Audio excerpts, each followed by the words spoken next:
Welcome back to Celestial Scrolls, where ancient Chinese myths and legends come vividly to life. Today, we continue our epic journey to the West, following Tang Sanzang and his loyal companions deeper into mysterious and treacherous lands.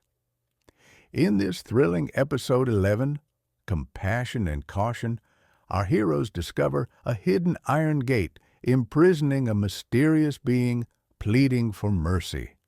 Tang Sanzang's compassion is tested once more, but will kindness pave the path to enlightenment or lead to another dangerous trap? Prepare yourself for battles, wisdom, and revelations. Make sure to subscribe and join us as we explore this timeless adventure toward the West. A narrow path. As the sun ascended higher, bathing the shattered ruins in brilliant gold, Tang Sanzang and his disciples resumed their westward journey, leaving behind the echoes of the deceptive temple. The air was crisp, the sky clear, yet a lingering caution tightened Sun Wukong's gaze as he bounded swiftly ahead, vigilant for danger. Soon, the mountain paths became even narrower, winding sharply along cliff edges, overlooking fathomless valleys shrouded in mist.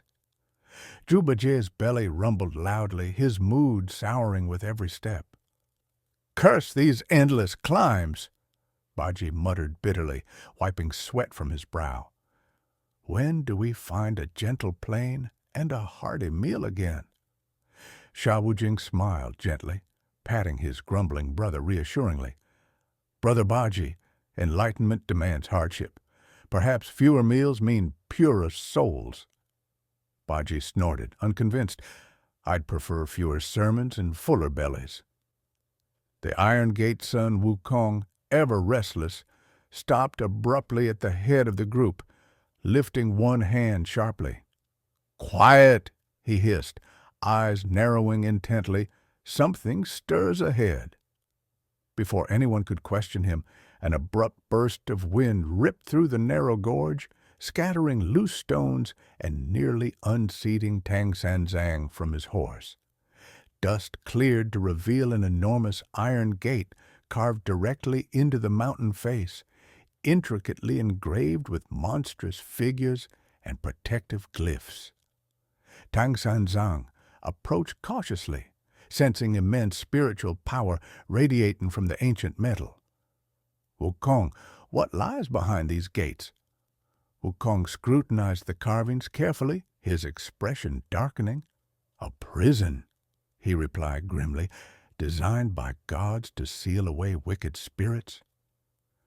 "Then perhaps," Baji suggested nervously, taking a step back, "we should hurry along and leave evil spirits alone." As if in defiance, the gates groaned ominously and slowly parted, revealing darkness within, a tunnel plunging downward into unknown depths.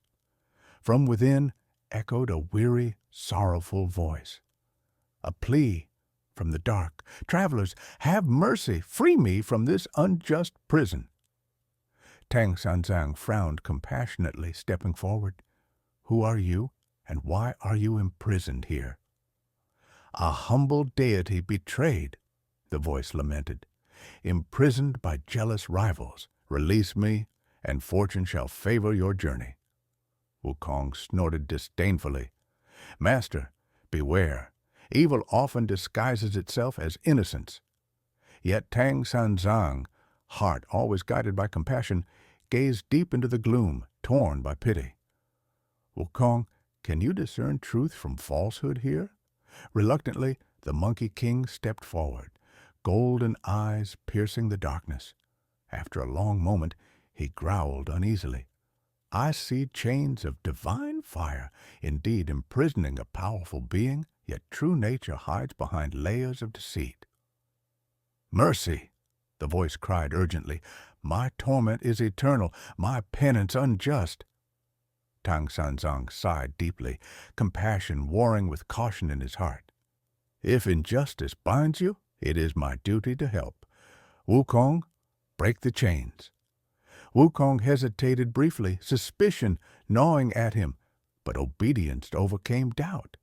He lifted his staff, striking the ancient gates forcefully.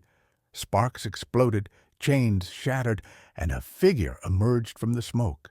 Tall, regal, yet eyes glinting with hidden menace. Battle unleashed.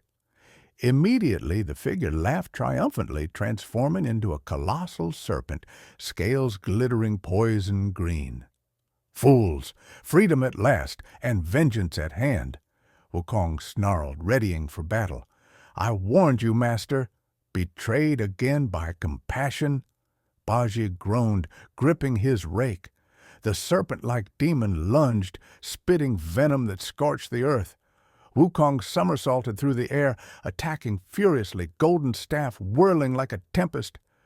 Baji fought fiercely, his rake smashing scales with every blow, while Sha Wujing shielded Tang Sanzang from harm, calm and steady amid chaos. But the demon was cunning, shifting rapidly, escaping blows effortlessly. It laughed mockingly. "Your kindness, monk, shall be your doom!" Desperate, Tang Sanzang whispered prayers, invoking protection from Bodhisattva Guanyin. A radiant light pierced the battlefield, momentarily blinding the demon. "Strike now!" Tang Sanzang shouted. Seizing the chance, Wukong's staff crashed down, cracking the demon's armor, Bajie's rake quickly following. The demon shrieked, writhing violently before collapsing, defeated. Wisdom earned. In the aftermath, silence settled over the gorge. Tang Sanzang lowered his head, regretful yet resolute. "Compassion guided us rightly," he murmured, "yet caution must temper mercy." Sun Wukong nodded solemnly.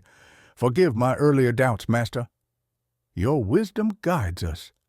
Tang Sanzang smiled gently. "We all have lessons to learn, Wukong. Let this one remind us. Compassion must always walk alongside vigilance." They resumed their journey, wiser and closer than ever, their spirits strengthened by trials overcome. The western horizon awaited, promising more tests, more wisdom, and ultimately enlightenment itself. And that's the end of episode 11. Compassion and caution guided Tang Sanzang and his companions through another fierce test. But their journey is far from over. More dangers, adventures, and profound lessons await as they continue their quest westward. We'll be back soon with episode 12. Make sure to subscribe and turn on notifications so you never miss a moment of this incredible tale. Here at Celestial Scrolls, we'll keep bringing you legendary stories, my friend. Thank you for watching, and see you next time. Welcome to Celestial Scrolls, where we bring ancient Chinese myths and legends to life. Today, we continue the legendary journey of Journey to the West, following the adventures of Tang Sanzang, Sun Wukong, Zhu Bajie, and Sha Wujing, as they face perilous trials on their quest for sacred scriptures. This is episode 12, The Demon of the Crimson Peak, where our heroes encounter a mysterious crimson mountain, a beguiling yet deadly enchantress, and a battle of wits and strength that tests their resolve like never before. Will they survive this treacherous ordeal, or will deception be their downfall? Join us as we unravel this thrilling tale. Make sure to like, subscribe, and hit the notification bell so you never miss an episode of this legendary adventure. As the last echoes of the battle faded into the mountain winds, Tang Sanzang and his disciples pressed forward. The sun dipped lower, casting elongated shadows over the jagged path. Their bodies bore the weight of exhaustion, yet their spirits remained resolute, tempered by the trial they had just overcome. "Master," Zhu Bajie groaned, rubbing his bruised shoulder, "can we not find a peaceful temple before nightfall? My stomach grumbles louder than any demon." Sha Wujing chuckled. "Brother Bajie, you always think with your belly." Soon Wukong, scouting ahead, suddenly halted, ears twitching. He sniffed the air, his golden eyes narrowing. "Something isn't right. There's an unusual scent in the wind. Smoke, mingled with something metallic." Tang Sanzang, ever the cautious one, nodded. "Then let us proceed carefully." The Crimson Peak, the narrow mountain road, soon led them to a clearing where a peculiar sight greeted them. A towering crimson peak. Its jagged cliffs dyed an unnatural red. A narrow bridge of brittle wood spanned a deep gorge, the only passage forward. Across the bridge, an imposing pagoda rose against the blood-colored sky, smoke curling lazily from its incense burners. "This place reeks of sorcery," Wukong muttered, gripping his staff tightly. "Stay close, master." As they stepped onto the bridge, a gust of wind howled through the ravine. Suddenly, laughter, low and menacing, echoed from above. A woman, clad in scarlet silk robes, materialized atop the pagoda. Her beauty was sharp as a dagger, her eyes gleaming with mischief. "Welcome, weary travelers," she purred. "You have braved much to reach my humble abode. Rest, if you please." Tang Sanzang, ever polite, bowed. "Who might you be, Lady of the Peak?" She descended gracefully, robes billowing. "I am Lady Yunhong, guardian of these mountains, a kind hostess to those who seek shelter." Bajie licked his lips, eyes lingering on the banquet table suddenly set before them, overflowing with roasted meats, fresh fruits, and steaming rice. "At last! A generous soul!" Wukong smacked the back of Bajie's head. "Idiot! Food conjured by sorcery is likely poison." Lady Yunhong's lips curled into an amused smile. "How suspicious, great sage! Are you always so wary of hospitality?" Wukong narrowed his eyes. "Only when it's served by demons." The trap revealed. Before anyone could react, Lady Yunhong's illusion wavered. Her crimson silks dissolved into mist, revealing her true form, a towering demon with talon-like nails and fiery eyes. The banquet vanished, leaving behind a barren field of bones. The air grew thick with dark magic. "I have waited long for a worthy feast," the demon cackled, her form twisting like a serpent's. "A monk's flesh is said to grant immortality. Your journey ends here." Bajie yelped, stumbling backward. "I knew we shouldn't have trusted her." With a blood-curdling shriek, the demon lunged. Wukong met her charge, staff colliding with claw, sparks flying upon impact.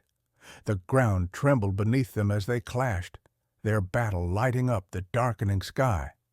Sha Wujing stepped forward, wielding his staff in defense of Tang Sanzang. "Master, stay behind me." Bajie, regaining his composure, swung his rake furiously, striking at the demon's limbs. "Let's see how you like a taste of my strength." But Lady Yunhong was fast, too fast. She danced around their attacks, her laughter grating against their ears. "Foolish mortals, my magic is beyond your strength." A red mist seeped from her robes, swirling around the disciples. Wukong's limbs grew heavy. Bajie stumbled, eyes hazy. Even Wujing faltered, as the air thickened with illusion. Tang Sanzang clasped his hands in prayer, chanting sacred scriptures. The sutras shimmered in the air, forming golden symbols that cut through the darkness. The demon shrieked, her magic disrupted. "Now, Wukong!" Tang Sanzang cried. Freed from the haze, Wukong launched into the air, his staff growing to the size of a pillar. With a mighty roar, he brought it down upon the demon's skull. A thunderous crack split the heavens. Lady Yunhong howled in agony as her form shattered like glass.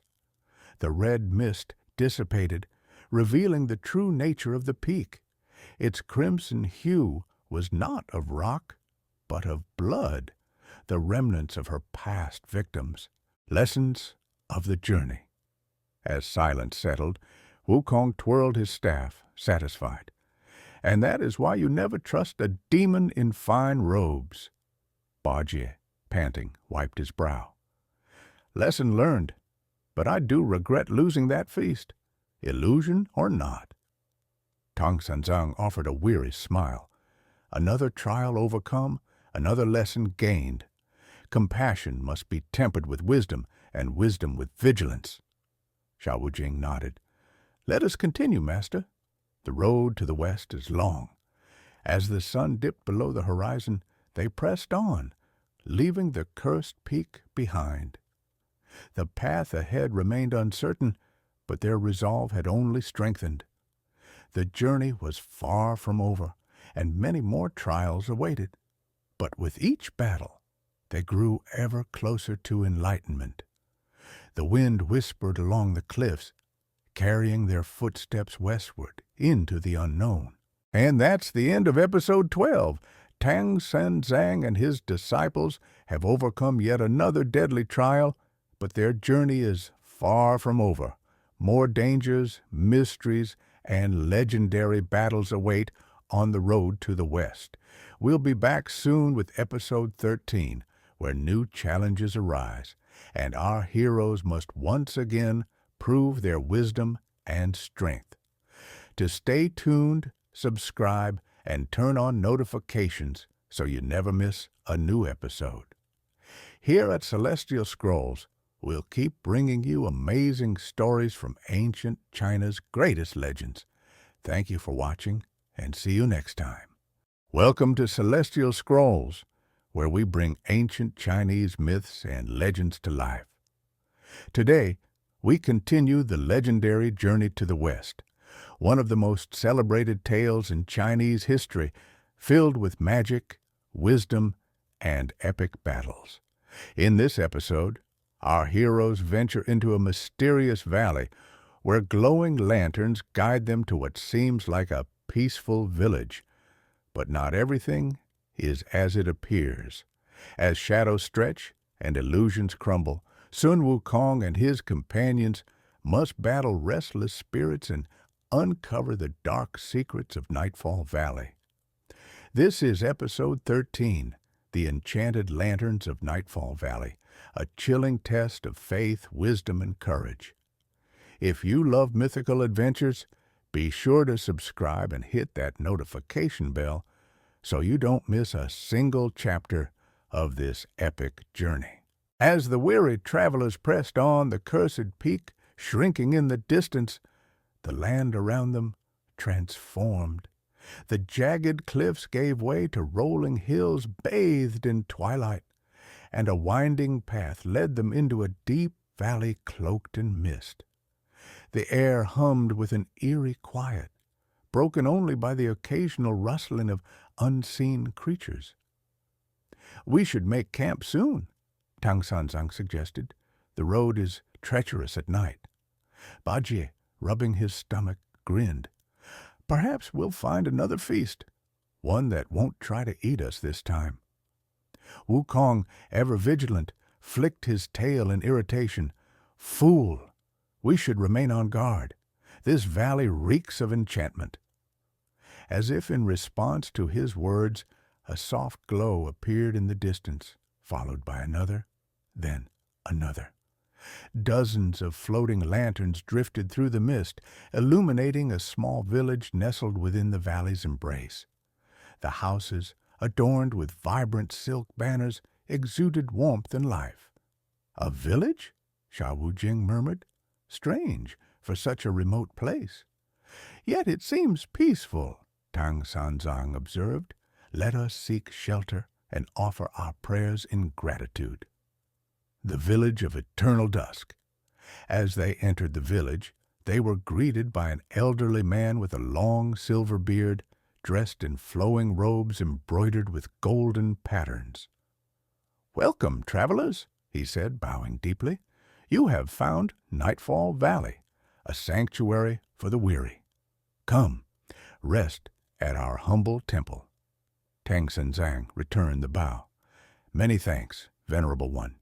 We have traveled far and would be grateful for your hospitality." The villagers, their faces kind and inviting, led them to a grand temple at the heart of the village. The warm glow of lanterns danced on its lacquered beams, casting shifting shadows that seemed almost alive. Baji, eyeing the steaming platters of food set before them, clapped his hands. At last a proper meal! But Wukong, eyes sharp, muttered under his breath, "Something is amiss." His unease deepened as he watched the lanterns. Their glow flickered unnaturally, their silk casings rippling despite the still air. More troubling still, the villagers' eyes held an otherworldly gleam, their smiles a fraction too wide. Tang Sanzang, ever trusting, raised his hands in prayer. "Let us give thanks before we eat." A hushed silence fell over the hall. The villagers, as one, turned their heads toward him, their glowing eyes pulsing in eerie unison. The old man's voice, once warm, now rang hollow. "Ah, honored guests, I fear it is you who shall be offering thanks before your final rest." The spirit's deception. With a single clap of the elder's hands, the illusion shattered. The food, the warmth, the temple itself, all faded into darkness. The village dissolved into a vast graveyard, weathered tombstones stretching into the mist. The lanterns, no longer gentle beacons, now floated as ghostly flames, their light revealing the skeletal forms of the villagers, their hollow eyes burning with spectral hunger. Baji spat out the morsel he had bitten into, now a writhing mass of worms. "By the Jade Emperor's beard, why does this always happen to me?" Wukong snarled, staff in hand. "I knew it! This place is a den of restless spirits." The elder's form twisted, elongating into a wraith-like specter. "We are bound to this valley, cursed by an ancient sin. Only the sacrifice of travelers can sustain us. Your arrival was fate." Tang Sanzang, calm even in the face of horror, clasped his hands together. "The path to salvation is not through suffering. If you are bound by a curse, then let us help you find peace." The spirits shrieked, their hollow voices echoing through the valley. "Peace? There is no peace for the forsaken. Only hunger, only darkness." The wraith lunged, clawed hands reaching for Tang Sanzang's throat. But before it could touch him, Wukong sprang into action, his staff spinning like a cyclone. A single mighty strike sent the specter reeling, its form wavering like mist in the wind. "Back to the underworld where you belong!" Wukong roared. Sha Wujing and Bajie leaped into the fray, their weapons slashing through the ghostly horde. But the spirits, though struck, merely reformed, their laughter echoing like shattered bells. The lantern of redemption, seeing that brute force would not prevail, Tang Sanzang raised his voice in a sacred chant. Golden scripture flowed from his lips, each syllable shining like dawn's first light. The lanterns, once malevolent, quivered in response, their glow shifting from eerie green to warm gold. The elder spirit, writhing in agony, let out a mournful cry. "No, the light! We cannot bear the light!" Tang Sanzang's chant grew louder, each word a beacon of divine radiance. The lanterns, now burning with sacred fire, swirled through the air, encircling the restless souls. One by one, the spirits ceased their struggle, their skeletal forms dissolving into the golden glow. The elder spirit, his ghastly visage now sorrowful, gazed at the monk with something akin to gratitude. "We were lost for so long," he whispered. "Thank you for guiding us home." With a final, shuddering sigh, he vanished, and with him the last vestiges of the curse that had bound the valley. Dawn's arrival. As the first rays of sunlight touched the valley, the graveyard transformed once more. The tombstones remained, but no longer did they exude dread. Instead, they stood as solemn markers of those who had finally found rest. The cursed village had vanished, replaced by a tranquil glade of blossoming peach trees. Baji exhaled, wiping sweat from his brow. That was unsettling. Sha Wujing nodded. Yet a reminder that not all enemies must be destroyed. Some simply need to be freed. Wukong, twirling his staff, smirked. Next time, though, let's try solving things without letting them almost eat us. Tang Sanzang smiled, his gaze turning westward. Another trial overcome, another lesson learned. Let us continue our journey. As they stepped onto the path once more, the wind carried the scent of peach blossoms, a quiet farewell from the souls they had saved. The road ahead remained uncertain, yet their hearts burned ever brighter with resolve. The journey was far from over, but with each step they moved closer to enlightenment. And that's the end of Episode 13, The Enchanted Lanterns of Nightfall Valley. Our travelers have escaped yet another perilous trial, but their journey is far from over. More dangers, mysteries, and legendary battles await them on the road to the west. We'll be back with Episode 14 soon, so don't miss it. To stay tuned, subscribe, and turn on notifications so you're always the first to hear these epic tales. Here at Celestial Scrolls, we're bringing ancient legends to life, one story at a time. Thank you for watching, and see you next time. Welcome to Celestial Scrolls, where we bring ancient Chinese myths and legends to life. Today, we continue the legendary tale of Journey to the West, one of China's greatest epics, following the perilous adventures of the monk Tang Sanzang and his loyal disciples, including the mighty Sun Wukong. In this episode, the travelers stumble upon a mysterious village hidden in the mist, a place where warm lanterns glow, but shadows hide dark secrets. As a phantom banquet turns to horror, Wukong's sharp instincts and Tang Sanzang's divine wisdom will be tested against an ancient curse. Can they escape the grip of the restless dead? This is Episode 14, The Village of Eternal Dusk, a tale of illusion, spirits, and redemption. If you love mythical adventures, be sure to subscribe and join us on this legendary journey. Now let's dive into the story. As the weary travelers pressed on, the cursed peak shrinking in the distance, the land around them transformed. The jagged cliffs gave way to rolling hills bathed in twilight, and a winding path led them into a deep valley cloaked in mist. The air hummed with an eerie quiet, broken only by the occasional rustling of unseen creatures. Tang Sanzang pulled his robes closer as he surveyed the landscape. "We should make camp soon," he suggested. "The road is treacherous at night." Baji, rubbing his stomach, grinned. "Perhaps we'll find another feast, one that won't try to eat us this time." Wukong, ever vigilant, flicked his tail in irritation. "Fool! We should remain on guard. This valley reeks of enchantment."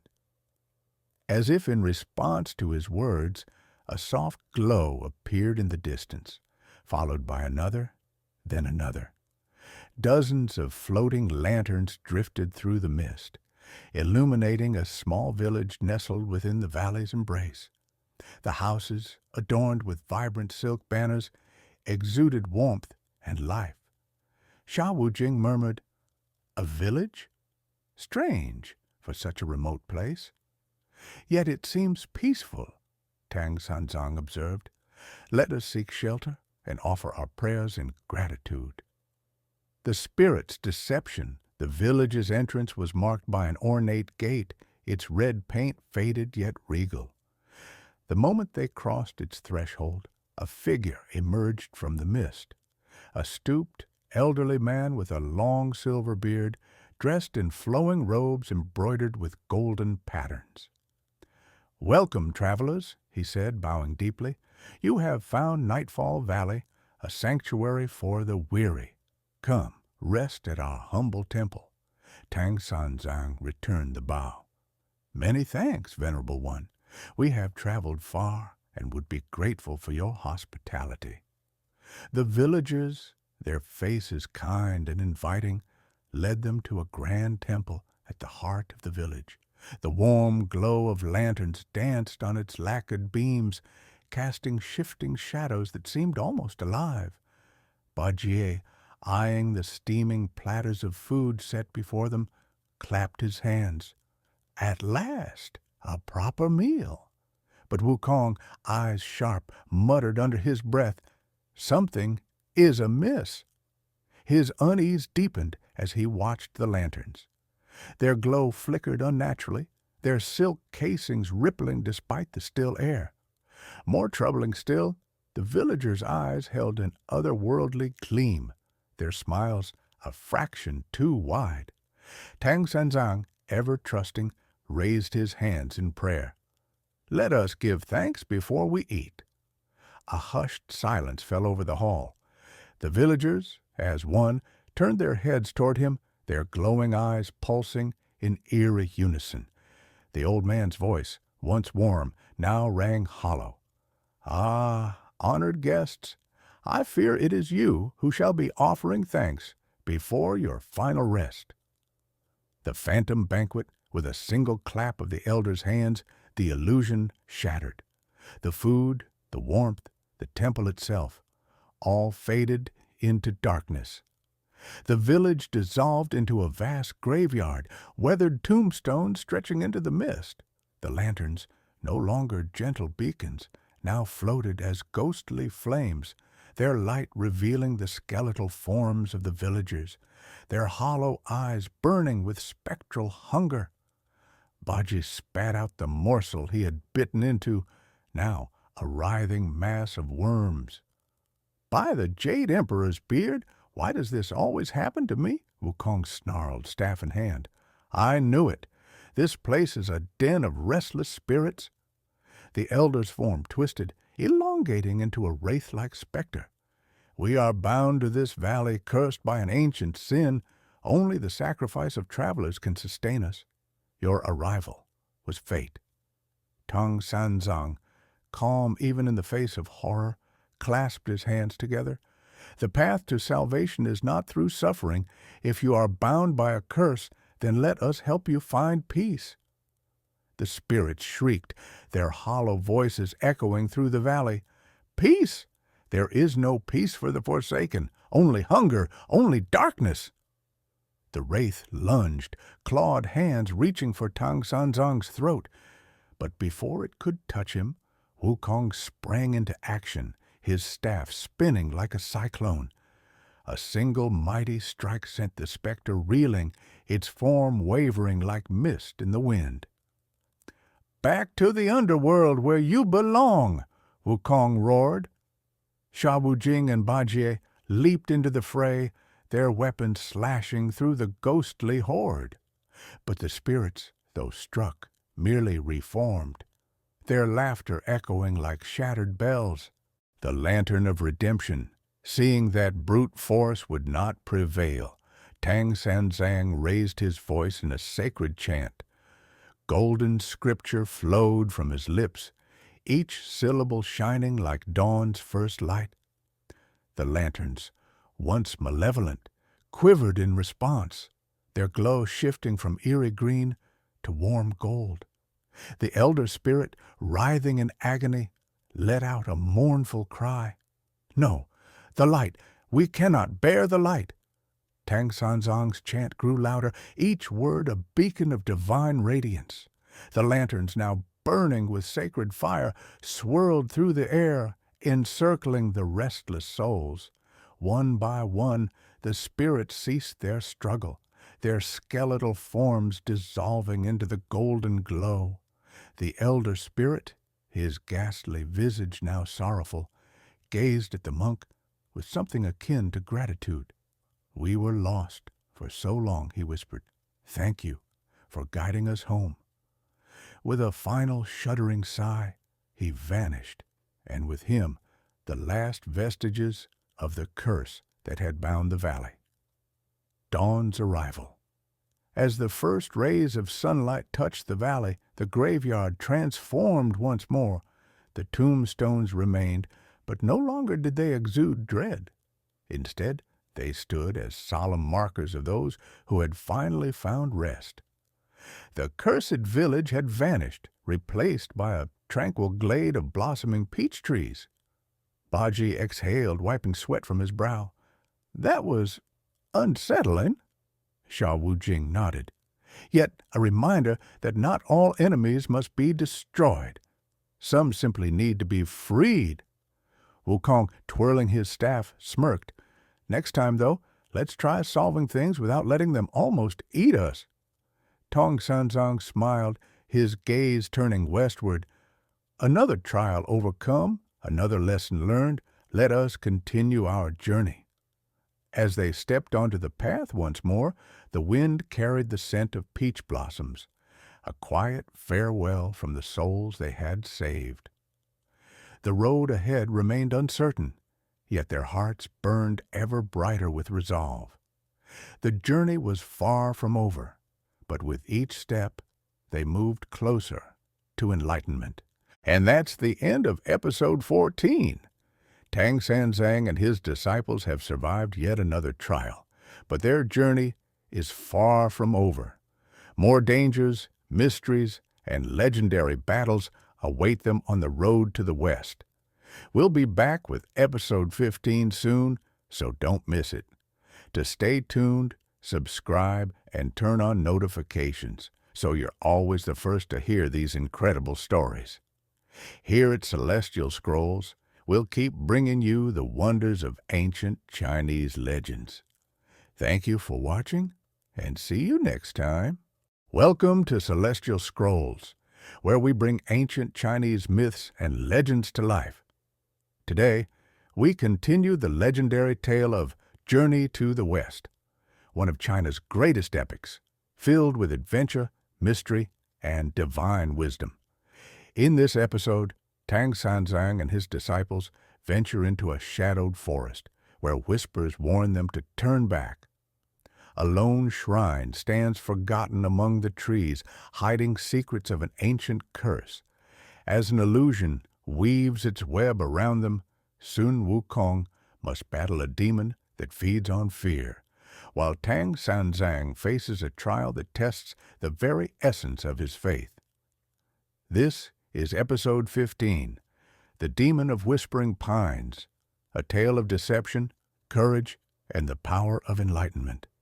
If you love mythical adventures, be sure to subscribe and join us on this legendary journey. Now, let's dive into the story. The first light of dawn touched the valley, golden beams spilling across the lingering mist. Tang Sanzang and his disciples pressed forward, the scent of peach blossoms fading behind them as they ventured into the unknown once more. The road west was endless, filled with peril and wonder in equal measure. They traveled in silence for some time, each lost in thought. Even Baji, usually the first to complain, seemed subdued after the previous night's harrowing encounter. It was Wukong who finally broke the silence. "Master, we should avoid such accursed places in the future." Tang Sanzang sighed. "If we avoided hardship, we would never reach the western paradise." Baji groaned. "Why does every lesson involve something trying to eat us?" Sha Wujing chuckled. "It is our fate, it seems." The winding road led them into a dense forest. Towering pines loomed on either side, their gnarled branches twisting like the hands of unseen spirits. The air grew thick, heavy with the scent of pine resin and something more, something cold, something ancient. A whisper floated through the trees. Tang Sanzang halted. "Did you hear that?" Wukong's eyes narrowed. "Yes, a voice, but not one of the living." The whisper came again, curling through the air like smoke. It was neither male nor female, neither kind nor cruel, but it carried an undeniable weight. "Turn back." The wind howled through the trees, and the whisper dissolved into it. Bajie shuddered. "That's it. We're leaving. The voice has spoken." Wukong snorted. "Since when do you listen to warnings?" Bajie huffed. "Since warnings started coming from disembodied voices." Ignoring the exchange, Tang Sanzang took a step forward. "If there is suffering here, we cannot turn away." The whisper did not return, but the forest seemed to hold its breath as they ventured deeper. The Shrine of the Forgotten. The path led to a small clearing, where a lone shrine stood among the trees. Its wooden beams were dark with age, half swallowed by creeping vines. Tang Sanzang approached, bowing deeply. "A sacred place," he murmured. "Let us offer prayers." Wukong, ever suspicious, studied the shrine. The carvings on its pillars were unlike any he had seen. Ancient symbols, their meaning lost to time. A single incense burner stood before the entrance, its ashes long cold. As Tang Sanzang lit fresh incense, the wind stilled. A flickering shadow formed at the shrine's doorway. A woman stepped forward, clad in flowing robes of deep green. Her face was pale, her eyes dark pools reflecting the flickering flame. "You have come?" she whispered. Tang Sanzang lowered his hands. "Who are you, spirit?" She bowed her head. "I am the keeper of Whispering Pines. This forest is cursed, bound by an oath older than memory. You should not have come." Bajie took an uneasy step back. "Master, for once, let's listen to the ominous ghost lady." Tang Sanzang ignored him. "If this place is cursed, can it not be freed?" The woman's expression darkened. "The demon that dwells here does not seek freedom, only vengeance." A guttural laugh echoed through the trees. Wukong spun, staff at the ready. "Show yourself, fiend!" The ground trembled, the trees shuddered as if gasping for breath. Then from the shadows of the forest emerged a monstrous figure, its form shifting like mist. One moment human, the next a hulking beast. Its eyes burned like dying embers, its mouth stretched into a wicked grin. "You dare disturb my slumber?" it growled. Bajie groaned. "I hate it when the ghosts have bosses." The demon's gaze fell upon Tang Sanzang. "A monk," it mused. "Ah, how I loathe monks." Tang Sanzang remained calm. "Your suffering does not need to continue." The demon laughed low and cruel. "Suffering? No, monk. I do not suffer. I thrive." With a flick of its clawed hand, the trees came alive, their branches twisting into grasping arms. Wukong leapt into action, his staff spinning in a golden arc. "I'll teach you to toy with us!" Sha Wujing and Bajie charged forward, their weapons cleaving through the writhing forest. But the demon merely laughed, its form flickering like a phantom. "You cannot strike what is not bound by flesh," it sneered. The branches lashed out, seizing Bajie by the waist. "Ah, not again!" he bellowed, flailing. Sha Wujing swung his staff, severing the vines. "Stay focused!" Wukong's eyes burned with fury. "Enough tricks! Face me!" The demon's grin widened. "Oh, Monkey King, so eager to fight, so blind to the truth." It raised a single hand. The forest fell silent. Then, with a whisper, darkness swallowed the clearing. The Trial of Shadows. Tang Sanzang opened his eyes to find himself alone. The forest was gone. No trees, no shrine, no disciples, only endless shadows stretching in every direction. A voice curled through the void.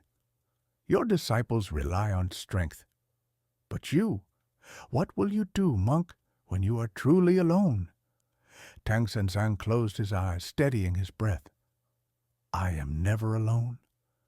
A figure emerged from the darkness, another monk, clad in robes identical to his own.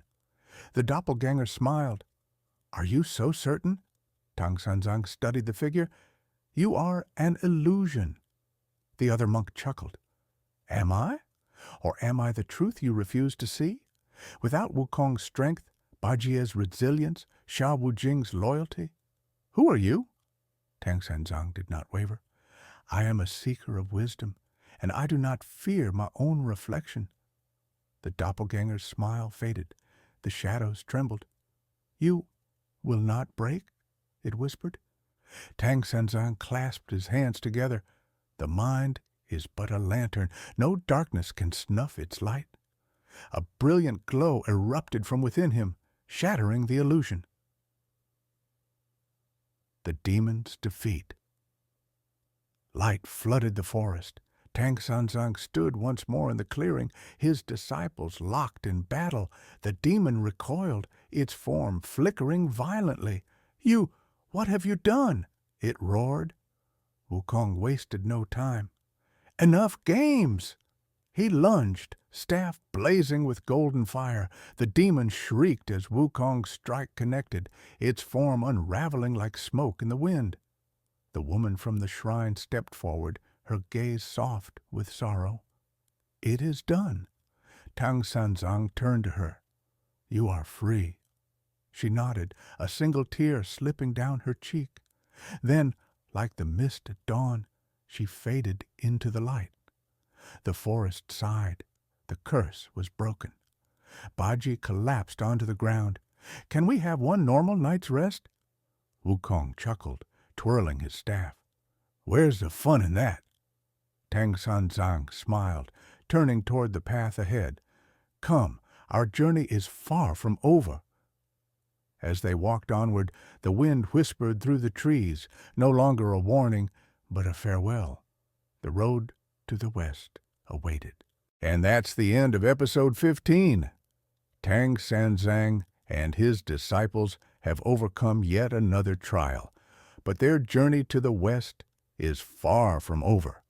New dangers, mysteries, and legendary battles await them on the road to enlightenment. We'll be back with episode 16 soon, so don't miss it.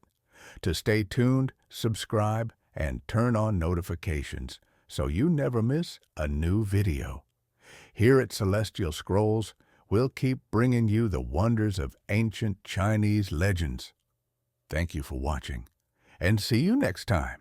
Welcome back to Celestial Scrolls, where ancient Chinese epics come alive through storytelling. Today, we continue our journey with Tang Sanzang and his disciples in Chapter 16 of Journey to the West, the Valley of Forgotten Souls.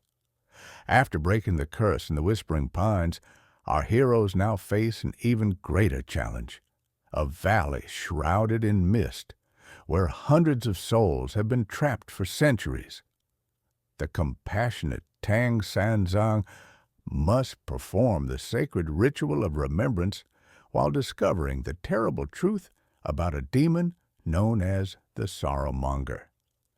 This episode explores themes of remembrance, grief, and the eternal cycle of rebirth so central to Buddhist philosophy. You'll witness Monkey King's fierce loyalty, Bajie's reluctant courage, and Tang Sanzang's unwavering compassion as they divert from their sacred mission to free souls in torment. If you're enjoying our Journey to the West series, be sure to like this video and subscribe for the next exciting chapter, The Sorrowmonger of Weeping Peak. Now, let's step into the mist-shrouded valley where whispers of the forgotten await. The morning sun climbed higher in the sky as Tang Sanzang and his disciples left the pine forest behind. The once whispering trees now stood silent, their ancient curse broken. Yet the pilgrims could not shake the feeling that unseen eyes followed their every step. "Master," Wukong said, leaping onto a boulder to scan the horizon, "we should reach the next village by nightfall." Tang Sanzang nodded, his expression serene despite the weariness that clung to his bones. "The journey grows more arduous, but each trial strengthens our resolve." Baji snorted, adjusting his rake across his broad shoulders.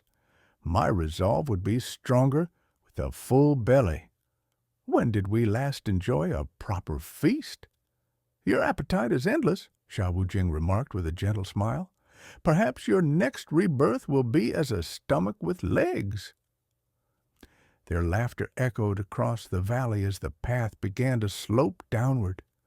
Ahead lay a vast expanse dotted with strange rock formations, twisted spires that reached toward the heavens like gnarled fingers. Mist hung between them, shrouding the valley floor. Wukong frowned, his keen eyes narrowing. "There's something wrong about this place." "More demons!" Baji groaned, already shifting his weight to prepare for battle. "No," Wukong replied, tugging thoughtfully at his ear. "Something older." Tang Sanzang dismounted from his white horse, approaching the valley's edge. "What do your senses tell you, Wukong?" The Monkey King inhaled deeply, his nostrils flaring.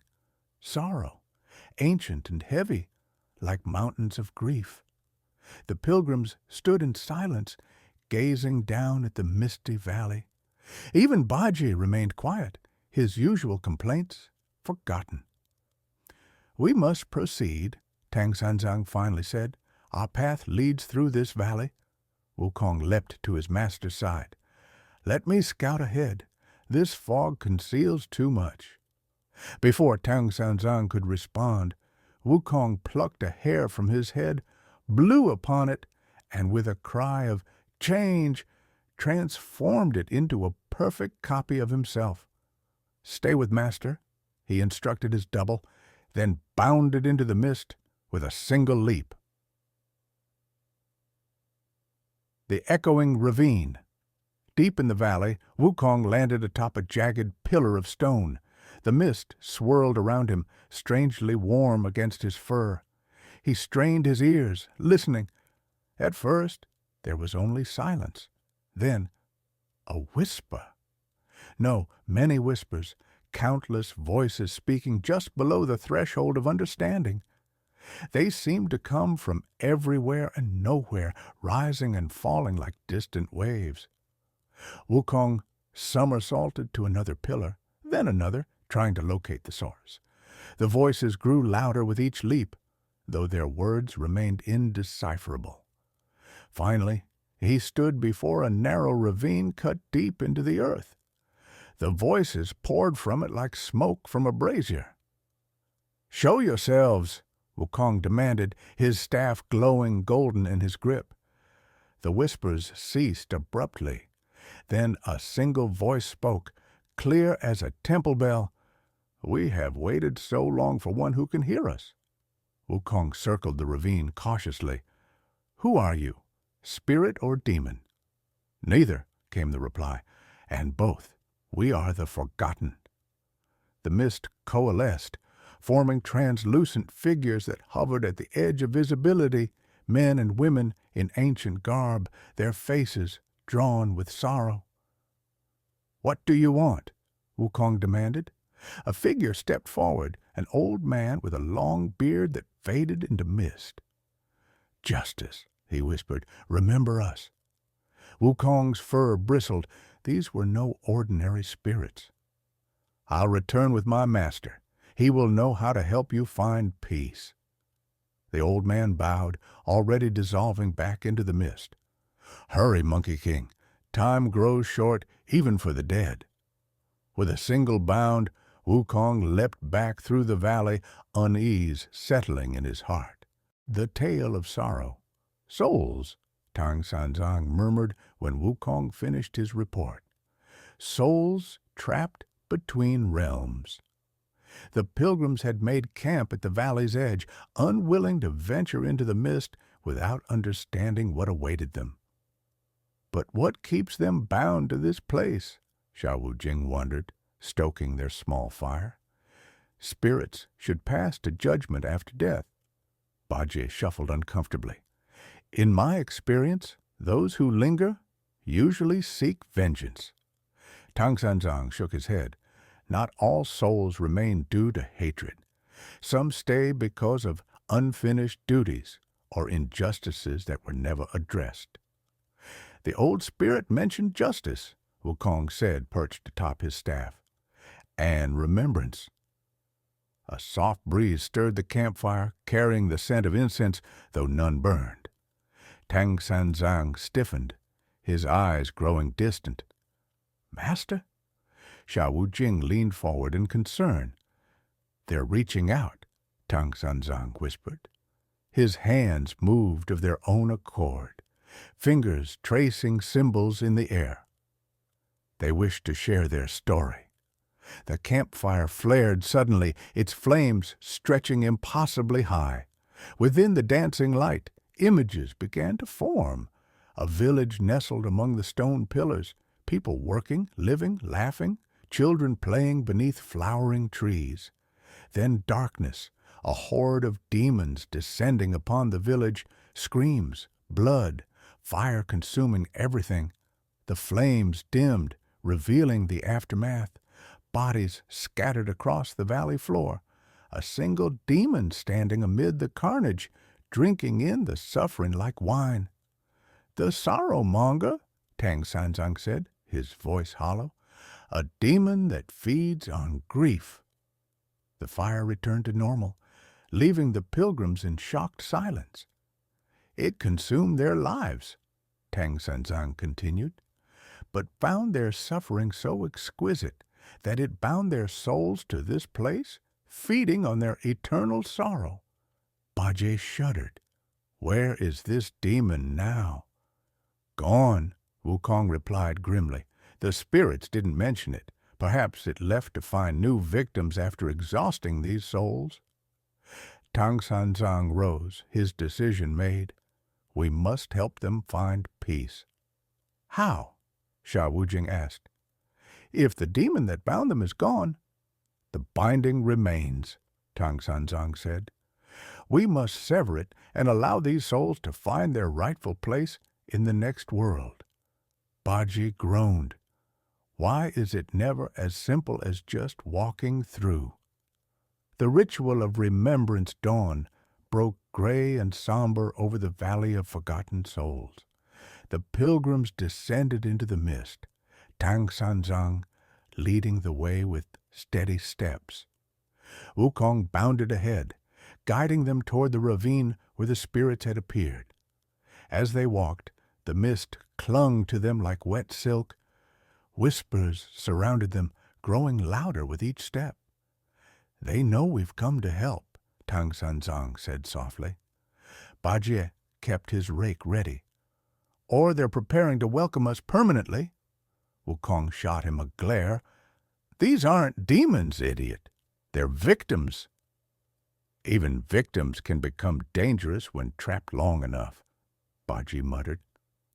When they reached the ravine, the mist parted to reveal a circle of stone pillars, each carved with ancient symbols now worn nearly smooth by time. At the center stood a weathered altar, dark stains marking its surface. The spirits gathered around them, more substantial now, men, women, children, all bearing the marks of violent ends. The old man from before approached Tang Sanzang and bowed deeply. Holy monk, he said, his voice like rustling leaves, have you come to free us? Tang Sanzang returned the bow. I will try. How many souls are trapped here? 316, the spirit replied. Our entire village. Tang Sanzang's eyes widened. To free so many at once would require immense spiritual power. "The demon," he said, "the one who bound you here, what was its true name?" The old man shook his head. "We never knew. It came in the night, wearing a human face. Only when the slaughter began did it reveal its true form." "It matters not," Tang Sanzang decided. "I will perform the ritual of remembrance." Wukong stepped forward. "Master, such a ritual for so many souls will drain you completely." "Then I will need your strength," Tang Sanzang replied calmly. "All of you." He instructed his disciples to stand at 3 points around the altar, forming a triangle with himself at the 4th point. From his robes, he produced a small packet of sacred paper and a brush. "Each soul must be acknowledged," he explained as he began to write. "Their names, their lives, their deaths, all must be remembered and honored." "But we don't know their names," Sha Wujing said. Tang Sanzang smiled gently. "They will tell us." One by one, the spirits approached. Each whispered in Tang Sanzang's ear, and he wrote their name upon a slip of paper. Hours passed. The pile of paper grew. Tang Sanzang's hand trembled with exhaustion, but he refused to rest. As the sun began to set, though it was barely visible through the mist, the last spirit, a small child, whispered her name to Tang Sanzang. With shaking fingers, he completed the final slip. "Now," he said, his voice hoarse, "we must burn these names while reciting the Sutra of Liberation." The disciples gathered the papers and placed them on the altar. Wukong struck his staff against the stone, creating a spark that ignited the pile. As the flames consumed the names, Tang Sanzang began to chant. His disciples joined him, their voices rising in harmony. The spirits gathered closer, drawn to the ritual that would free them at last. The chanting grew more intense. The flames burned higher, though the papers should have been consumed in moments. A wind rose, swirling around the circle, carrying the ashes upward in a spiraling column. Tang Sanzang swayed, his strength failing. Wukong moved to support him, lending his own considerable power to his master.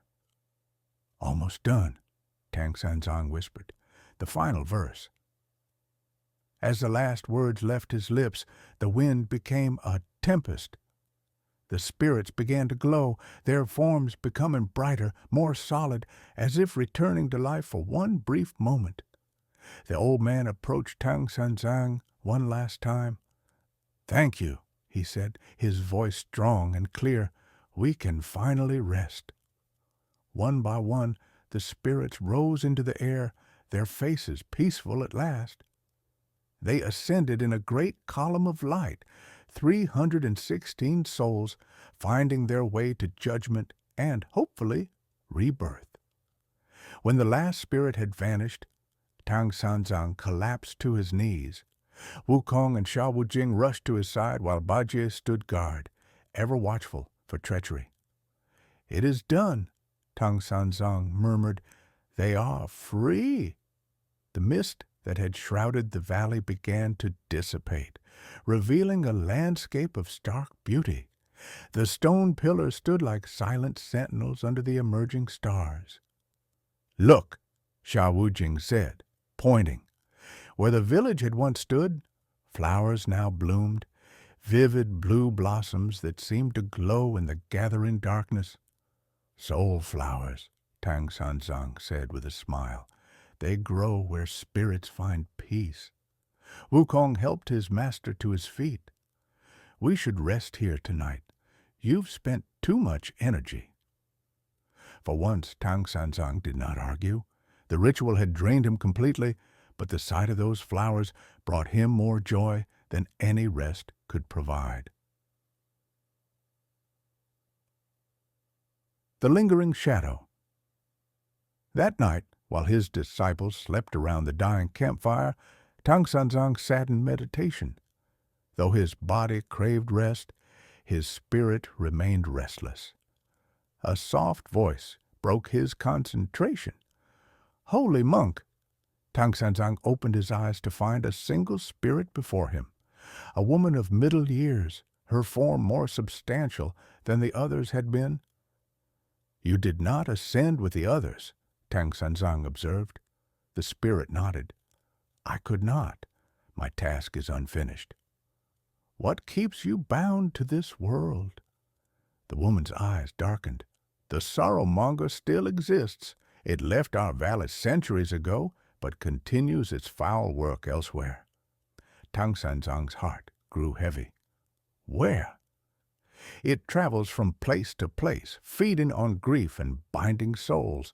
But it has established a stronghold 3 days' journey from here, a mountain known as Weeping Peak." "How do you know this?" The spirit's form flickered. "Because part of each of us remained connected to it. As the others ascended, I glimpsed its current dwelling through our bond." Tang Sanzang considered this information carefully. Their journey west could not be delayed for too long, yet they could not ignore such evil. "What is your name, spirit?" he asked.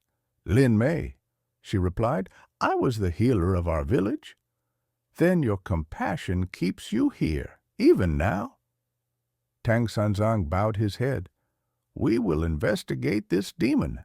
If we can destroy it, all its bindings will be broken." Lin Mei's form brightened slightly. "Thank you, holy monk. I will guide you as best I can." With that, she faded from sight, leaving Tang Sanzang alone with his thoughts. He gazed up at the stars, now visible through the clear air. The path west was never straight, it seemed. Each step forward often required a step to the side, or even backward. Yet all paths ultimately led to enlightenment for those with patience and faith. With this thought providing comfort, Tang Sanzang finally allowed himself to rest. The decision. Morning brought renewed vigor to the pilgrims. Tang Sanzang shared his midnight visitation as they broke camp. Wukong immediately volunteered to scout ahead to Weeping Peak, but Tang Sanzang shook his head. "We will face this together," he said. "But first, we must decide. Do we divert from our path to confront this demon?" Baji, predictably, argued against it. "Master, our mission is to retrieve the scriptures. This detour could cost us weeks." Shahujing disagreed. "If this sorrow-monger continues to bind souls, preventing them from the cycle of rebirth, isn't that an offense against heaven itself? Would the Buddha not wish us to stop such sacrilege?" Tang Sanzang listened to their arguments, his gaze distant. Finally, he turned to Wukong. "And what do you think, eldest disciple?" Wukong twirled his staff thoughtfully. "I think," he said with a growing smile, "that this journey would be dull without a few demons to bash." Tang Sanzang couldn't help but smile at his disciple's enthusiasm. "Then it's decided.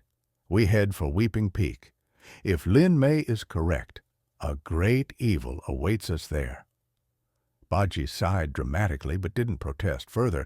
Deep down, even he couldn't bear the thought of souls trapped in eternal suffering. As they prepared to depart, Tang Sanzang paused to gather a handful of the soul flowers. He tucked them carefully into his robe. "A reminder," he explained when Shahujing questioned him, "that even the deepest sorrow can eventually bloom into beauty." With renewed purpose, the pilgrims set out toward Weeping Peak, where a demon of ancient malice awaited. The path west would remain untraveled a while longer, but their detour would bring freedom to countless bound souls, a worthy cause for even the most devoted pilgrim. The journey continued, as it always did, one step at a time, toward a horizon that seemed forever out of reach. And that's where we'll leave our pilgrims for today, standing at the crossroads of duty and compassion as they prepare to confront the sorrow-monger of Weeping Peak. Thank you for joining us for Chapter 16 of Journey to the West. What did you think of Tang Sanzang's ritual to free the trapped souls? Or Wukong's encounter with the spirits in the mist? Let me know in the comments below. If you enjoyed this tale of supernatural adventure and Buddhist compassion, please hit that like button and subscribe to Celestial Scrolls for more epic stories from Chinese mythology. Next time, we'll follow our heroes to Weeping Peak as they confront one of their most dangerous adversaries yet. Remember to turn on notifications so you don't miss Chapter 17, where we'll discover if the pilgrims can defeat a demon that feeds on eternal sorrow. Thanks for watching, and until next time, may your journey be filled with wisdom and adventure. Welcome back to Celestial Scrolls, where we bring ancient Chinese myths and legends to life. Today, we continue our epic journey with Tang Sanzang and his disciples in Episode 17, The Weeping Peak. After freeing the souls in the Valley of Forgotten Souls, our heroes now face an even greater challenge, the ancient sorrow-monger demon that feeds on grief and traps souls between realms. This episode takes us to a mountain shrouded in perpetual tears, where villagers are forced to make offerings of their sorrow to appease a creature as old as suffering itself. Can Tang Sanzang's compassion overcome this ancient evil?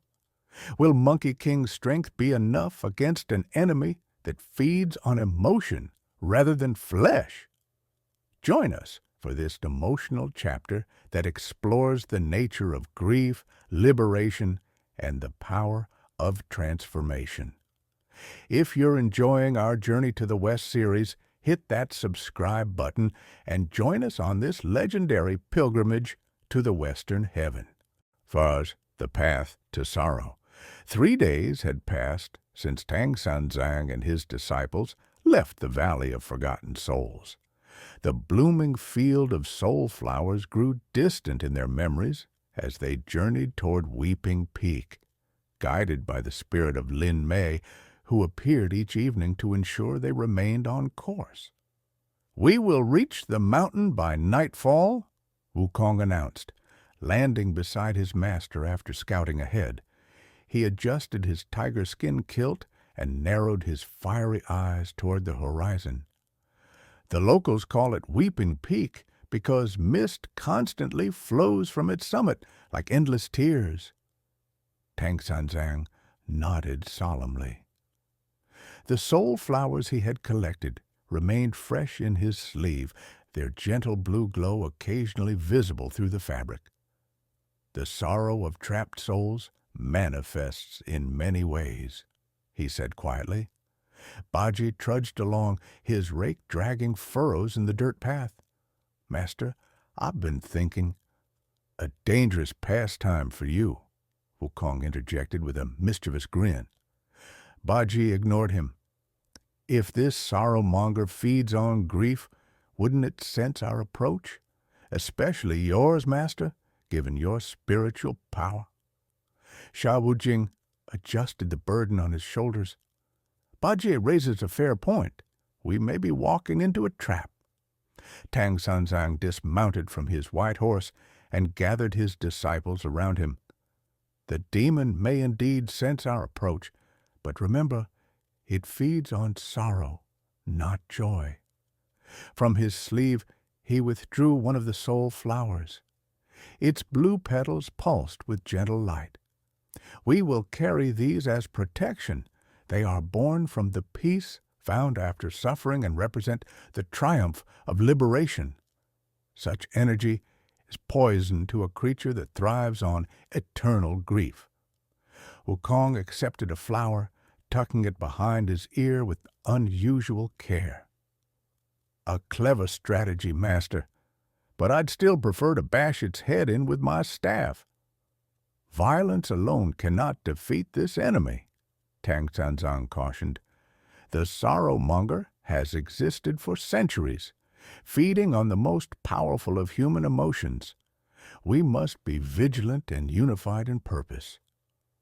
As they continued their journey, the landscape grew increasingly desolate. Verdant forests gave way to twisted, leafless trees. Birdsong faded into unsettling silence. By mid-afternoon, they came upon a small village at the foot of an imposing mountain. Unlike the vibrant market towns they typically encountered, this village exuded a palpable melancholy. Villagers moved like shadows between dilapidated buildings, their faces drawn and eyes downcast. No children played in the streets, no merchants called out their wares. "This place reeks of despair," Wukong muttered, his nose wrinkling. Tang Sanzang approached an elderly man sitting motionless outside a crumbling tea-house. "Honored elder," he said with a respectful bow, "might we trouble you for information about this mountain?" The old man raised his head slowly, his eyes clouded with cataracts and sorrow. "You seek Weeping Peak?" His voice rasped like autumn leaves. "Turn back, holy monk. Nothing awaits you there but misery." "We've come to confront the source of this misery," Tang Sanzang explained gently. A bitter laugh escaped the old man's lips. "Many have tried. None return." He gestured vaguely at the silent villagers.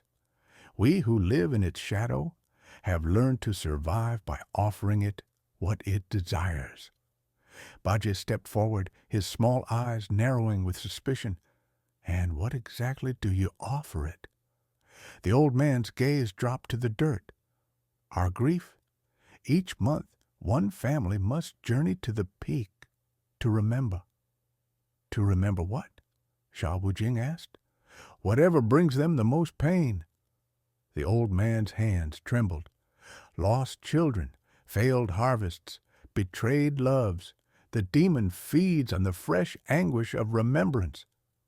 Tang Sanzang's compassionate heart constricted. "And if the families refuse? Then it comes to the village instead." The old man finally met Tang Sanzang's gaze. "Better to sacrifice one family's peace than lose the entire village." As darkness approached, the pilgrims secured lodging in the village's only inn, a decrepit building with more holes than roof. The innkeeper, a hollow-cheeked woman, refused payment. "If you truly mean to challenge the mountain demon," she whispered, "that is payment enough. But know this, tomorrow night the Chen family must make their offering. Their youngest daughter died last winter. The demon will be especially hungry for a parent's grief." After the innkeeper departed, Tang Sanzang gathered his disciples. "We must act before the Chen family makes their journey. Tonight we will prepare. Tomorrow we confront the sorrow-monger." Chen Yong and his wife exchanged glances. "Then we must go first," Chen Yong said. "Our grief for our daughter will open the way." "No," Tang Sanzang decided. "You have suffered enough at this demon's hands." He turned to his disciples. "Each of us carries sorrows from our past lives, our mistakes, our transformations. We must bring these to the surface now, not to feed the demon, but to breach its defenses." Bajie shifted uncomfortably. "Master, dwelling on past mistakes isn't exactly my favorite pastime." "Nevertheless," Tang Sanzang said firmly, "it is necessary." The pilgrims formed a line, with Tang Sanzang at the front. Each closed their eyes, searching within themselves for the griefs they carried. Tang Sanzang for the disciples who had died before Wukong joined him. Wukong for his prideful rebellion and subsequent punishment. Bajie for his fall from grace, Xiao Wujing for the lives taken during his destructive past. As each connected with their sorrow, the barrier before them thinned. Tang Sanzang stepped forward first, passing through the rippling surface as if through a waterfall. His disciples followed, along with the Chen couple, who insisted on seeing their mission through. Beyond the barrier, the peak plateau spread before them, a flat expanse of bare stone surrounded by clouds. At the center stood an ancient temple, its walls blackened as if by fire, its roof crowned with grotesque gargoyles that seemed to weep stone tears. The sorrow-monger's lair, Wukong growled, his staff extending to its full length in anticipation. Before they could approach the temple, the mist around them congealed, forming into a tall figure that blocked their path. It wore the semblance of a scholar in ancient robes, with skin pale as death and eyes that shimmered with constant tears. "Visitors," it said, its voice resonant yet brittle, like ice about to crack. "How refreshing! Most who come here seek only to make their offerings and depart. But you," its gaze fixed on Tang Sanzang, "you bring defiance?" Tang Sanzang stepped forward, his expression serene despite the oppressive aura of sorrow that emanated from the demon. "I bring compassion for those you have trapped between realms. I bring hope of liberation." The sorrowmonger's mouth twisted in a parody of a smile. Compassion? Hope? Such fleeting emotions. Sorrow endures. Grief persists. These are the true constants of existence. "You pervert the natural order," Tang Sanzang countered. "Grief is part of life, yes, but not its purpose. Souls must be allowed to complete their journey, not remain trapped in perpetual suffering for your sustenance." The demon's form shifted, growing larger, more imposing. "You presume to lecture me on the natural order? I was ancient when your Buddha still walked the earth as a mortal prince. I have tasted the tears of emperors and peasants alike." Wukong twirled his staff impatiently. "Enough talk. Let's see if demons can weep." Before Tang Sanzang could stop him, Wukong launched himself at the sorrowmonger, his staff aimed at its head. The demon dissolved into mist just before impact, reforming behind Wukong with a sweep of its elongated arms that sent the Monkey King tumbling across the plateau. "Strength means nothing here," the demon hissed. "Only sorrow has power." As if to demonstrate, it extended a hand toward Chen Yong and his wife. Instantly, they collapsed to their knees, overwhelmed by magical amplification of their grief.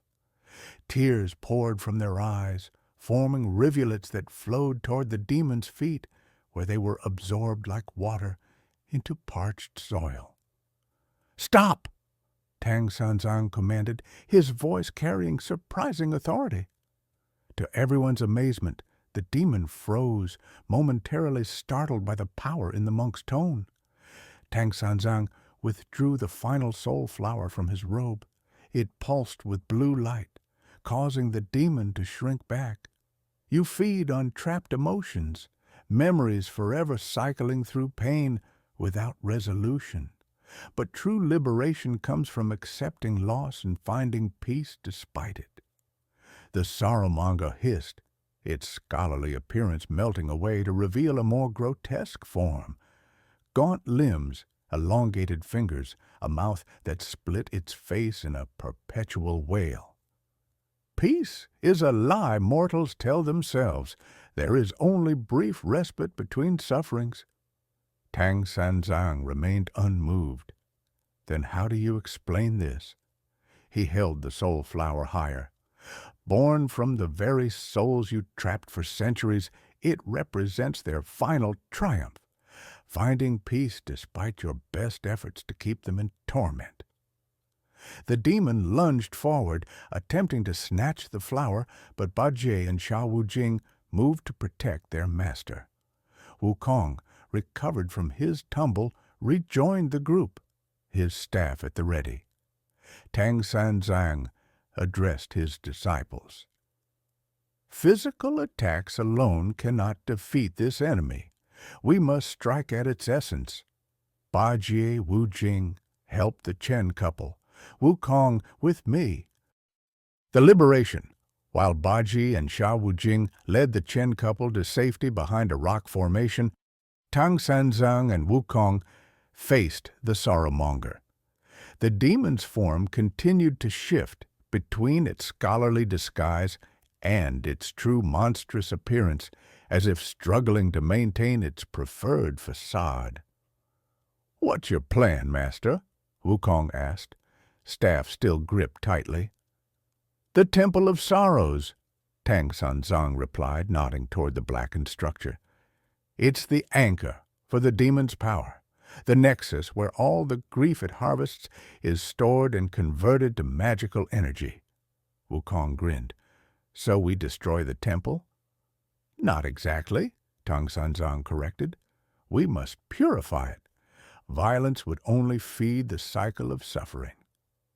The demon, seemingly rejuvenated by the fresh tears it had harvested from the Chen couple, loomed larger before them. "Your pathetic flower cannot match the power I've accumulated over centuries," it taunted. Tang Sanzang met its gaze without fear. "One flower? Perhaps not.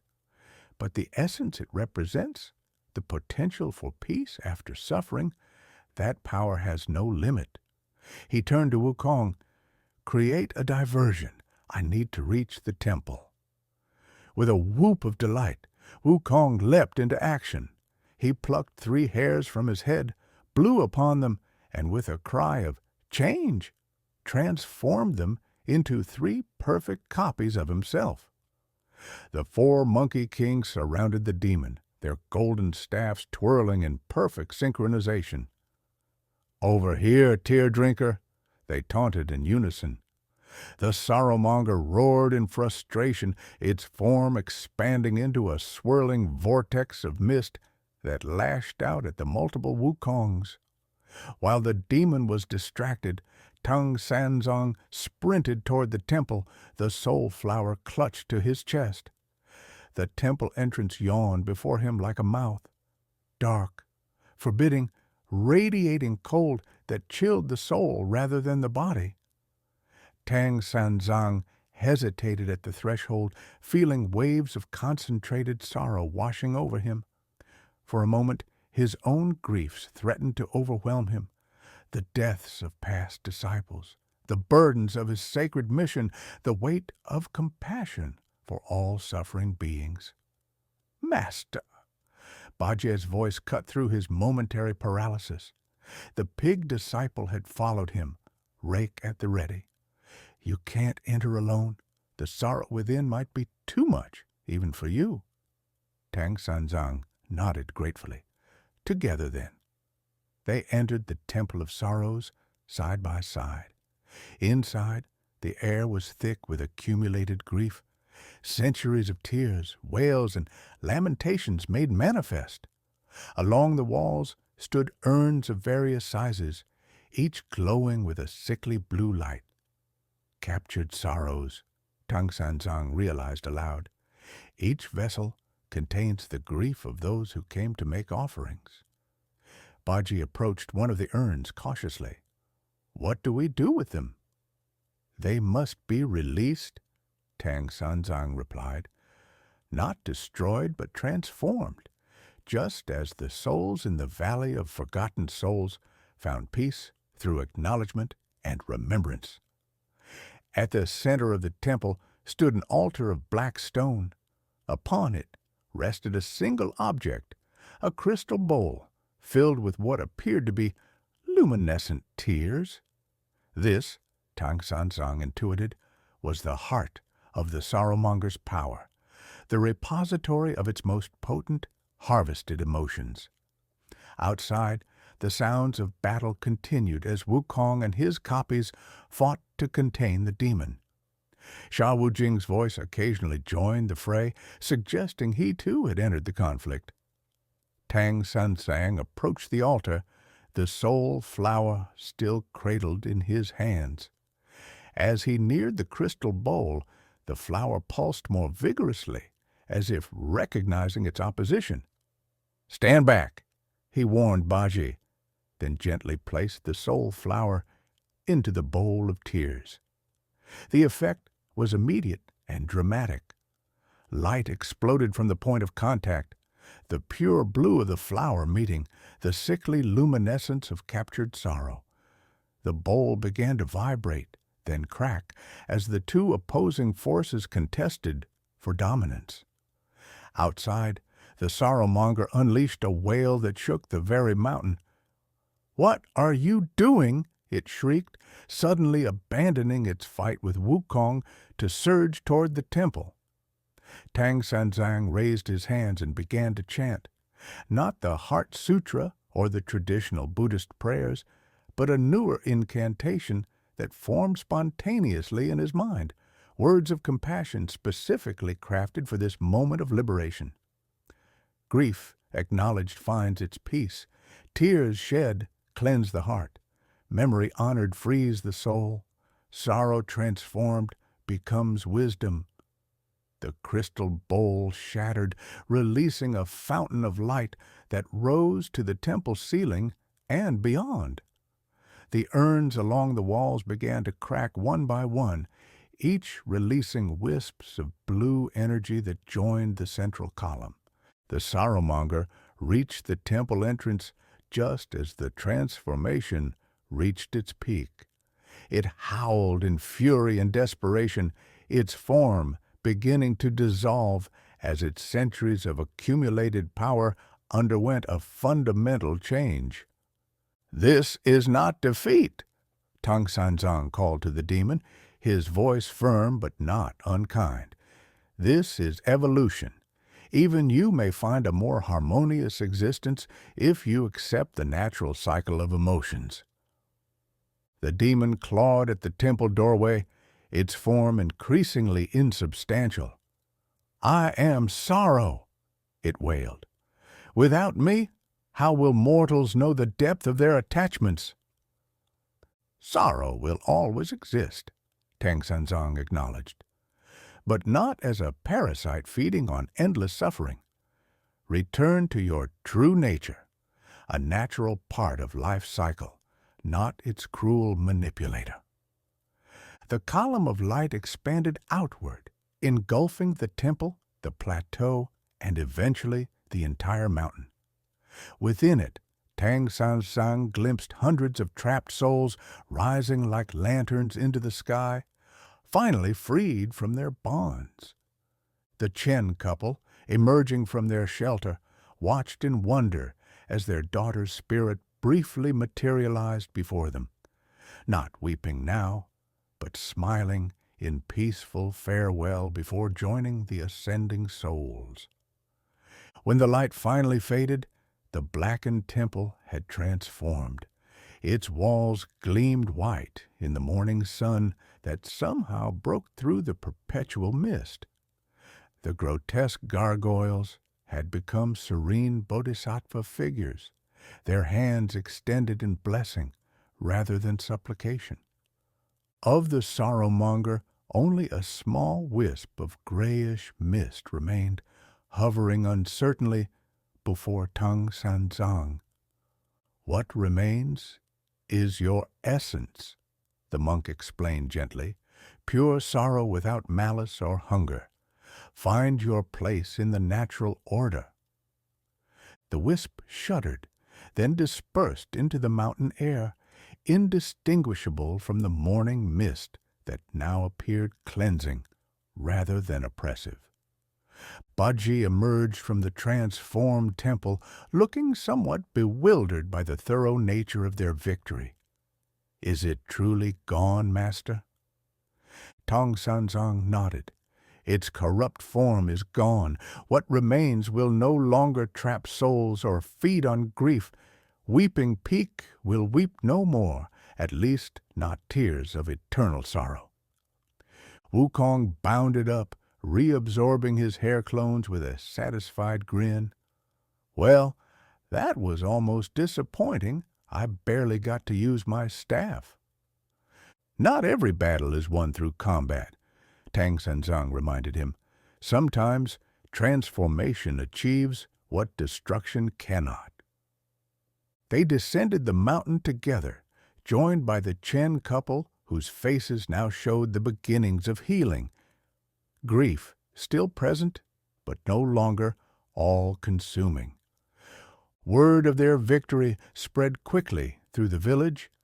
As they prepared to resume their journey westward, villagers lined the streets, not in mourning now, but in tentative celebration.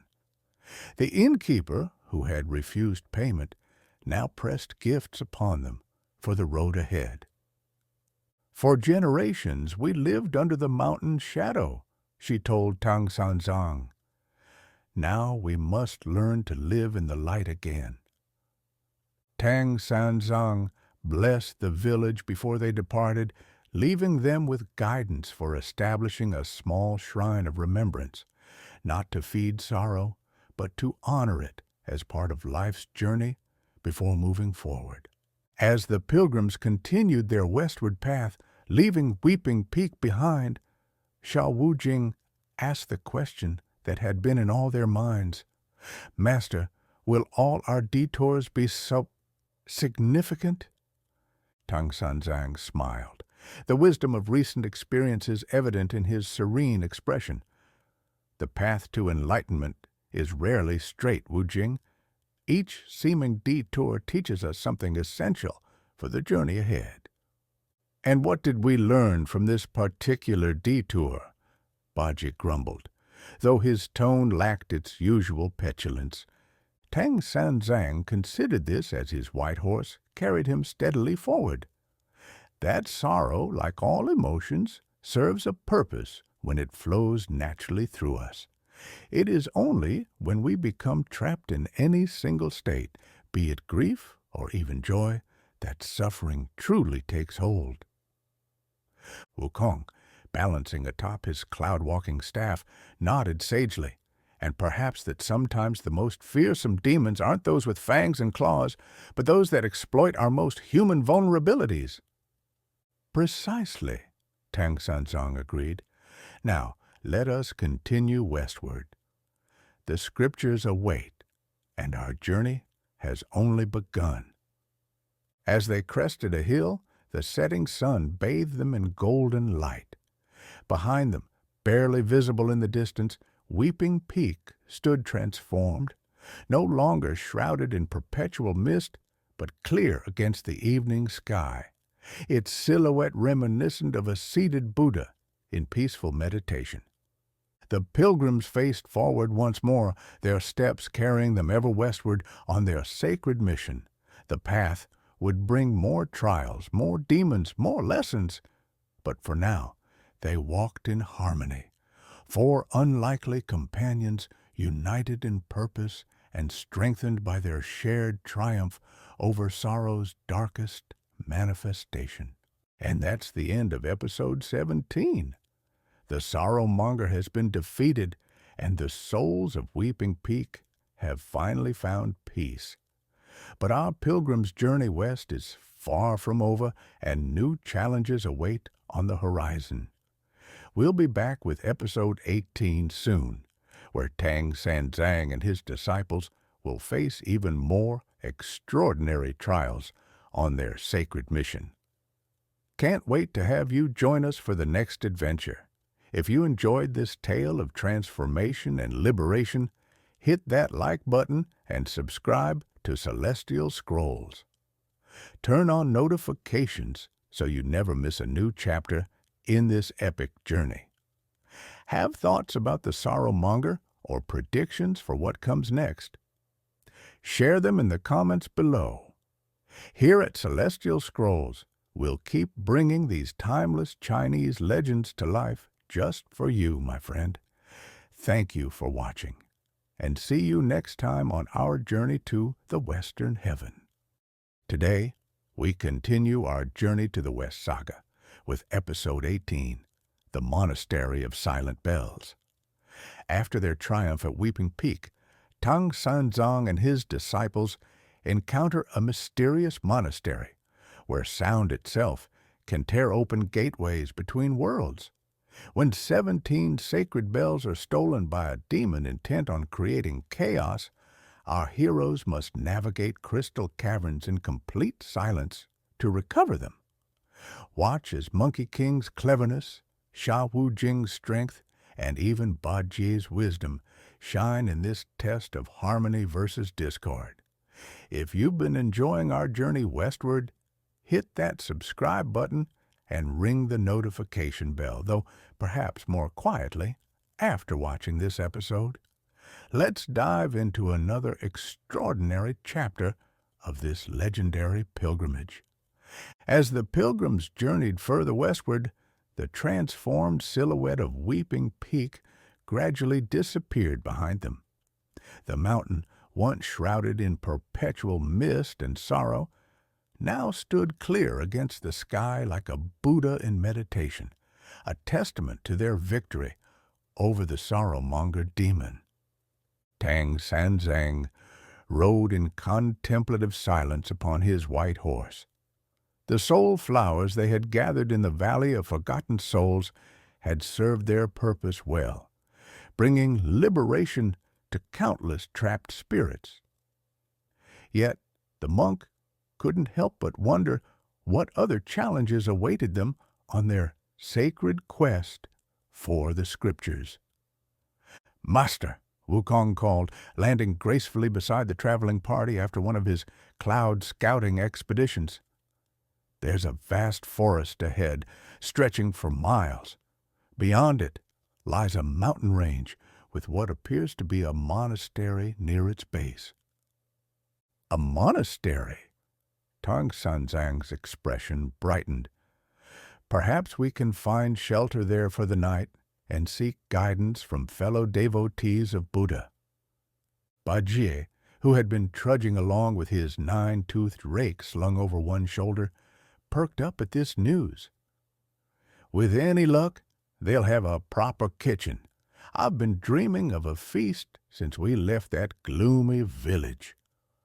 Your stomach thinks more than your head, Wukong teased, flipping in the air. Sha Wujing adjusted the burden on his shoulders and spoke in his characteristically measured tone. We should remain vigilant. Not all who claim to serve Buddha are true to their vows. Tang Sanzang nodded. Wise counsel, Wujing. We shall approach with open hearts but clear eyes. As they entered the forest, the atmosphere changed subtly. The trees grew increasingly dense, their ancient trunks wider than 10 men with arms outstretched. Shafts of golden sunlight pierced through the canopy, illuminating a floor carpeted with unusual flowers, bell-shaped blossoms in hues of white and pale purple that seemed to bow slightly when the travelers passed. These flowers are most unusual, Tang Sanzang observed, leaning down from his horse to examine them. I've never encountered their like in any of my botanical studies. Wukong sniffed the air suspiciously. There's magic here, but its nature eludes me. It doesn't feel malevolent, just strange. As they ventured deeper into the forest, the travelers noticed something peculiar. The forest had grown utterly silent. No bird sang, no insects chirped, not even the sound of wind rustling leaves could be heard. Their footfalls and voices seemed strangely muted, as though the air itself absorbed sound. This silence is unnatural, Sha Wujing whispered, his deep voice barely carrying despite the stillness. Bajie clutched his rake nervously. I don't like this. Forests should be noisy with life. Remain calm, Tang Sanzang counseled his disciples. Not everything unusual is necessarily evil. Let us continue with mindfulness. By late afternoon, they emerged from the forest into a broad valley. Before them loomed the mountain range Wukong had described, and at its base stood an impressive monastery. Unlike the typical temples they had encountered, this structure was built entirely of a translucent stone that captured and refracted the sunlight, creating prismatic patterns across its surface. Instead of the usual vibrant colors of temple architecture, this monastery was adorned in shades of white, silver, and the palest blue. Most striking of all was the complete absence of bells. Every Buddhist monastery they had encountered featured bell towers, the resonant tones marking the hours of prayer and meditation. Yet here, despite the impressive size of the complex, not a single bell was visible. As they approached the main gate, they found it standing open. No monks bustled about the courtyards. No acolytes tended the gardens. The silence that had pervaded the forest extended to this sacred space. "Hello," Tang Sanzang called out, his voice strangely dampened. "Is anyone here? Pilgrims seek shelter for the night." For a long moment there was no response. Then a figure emerged from the main hall, an elderly monk with a serene face and eyes that reflected the same translucent quality as the monastery's stones. He wore robes of shimmering white rather than the traditional saffron. The elderly monk pressed his palms together in greeting, but did not speak. Instead, his hands began to move in a series of graceful gestures. "He's using hand signs," Tang Sanzang realized, watching carefully. "This must be a monastery devoted to silent contemplation." The monk nodded, seeming pleased that Tang Sanzang understood. Wukong stepped forward impatiently. "Well, what's he saying? Some of us didn't study fancy finger-talking." Tang Sanzang interpreted the elderly monk's gestures.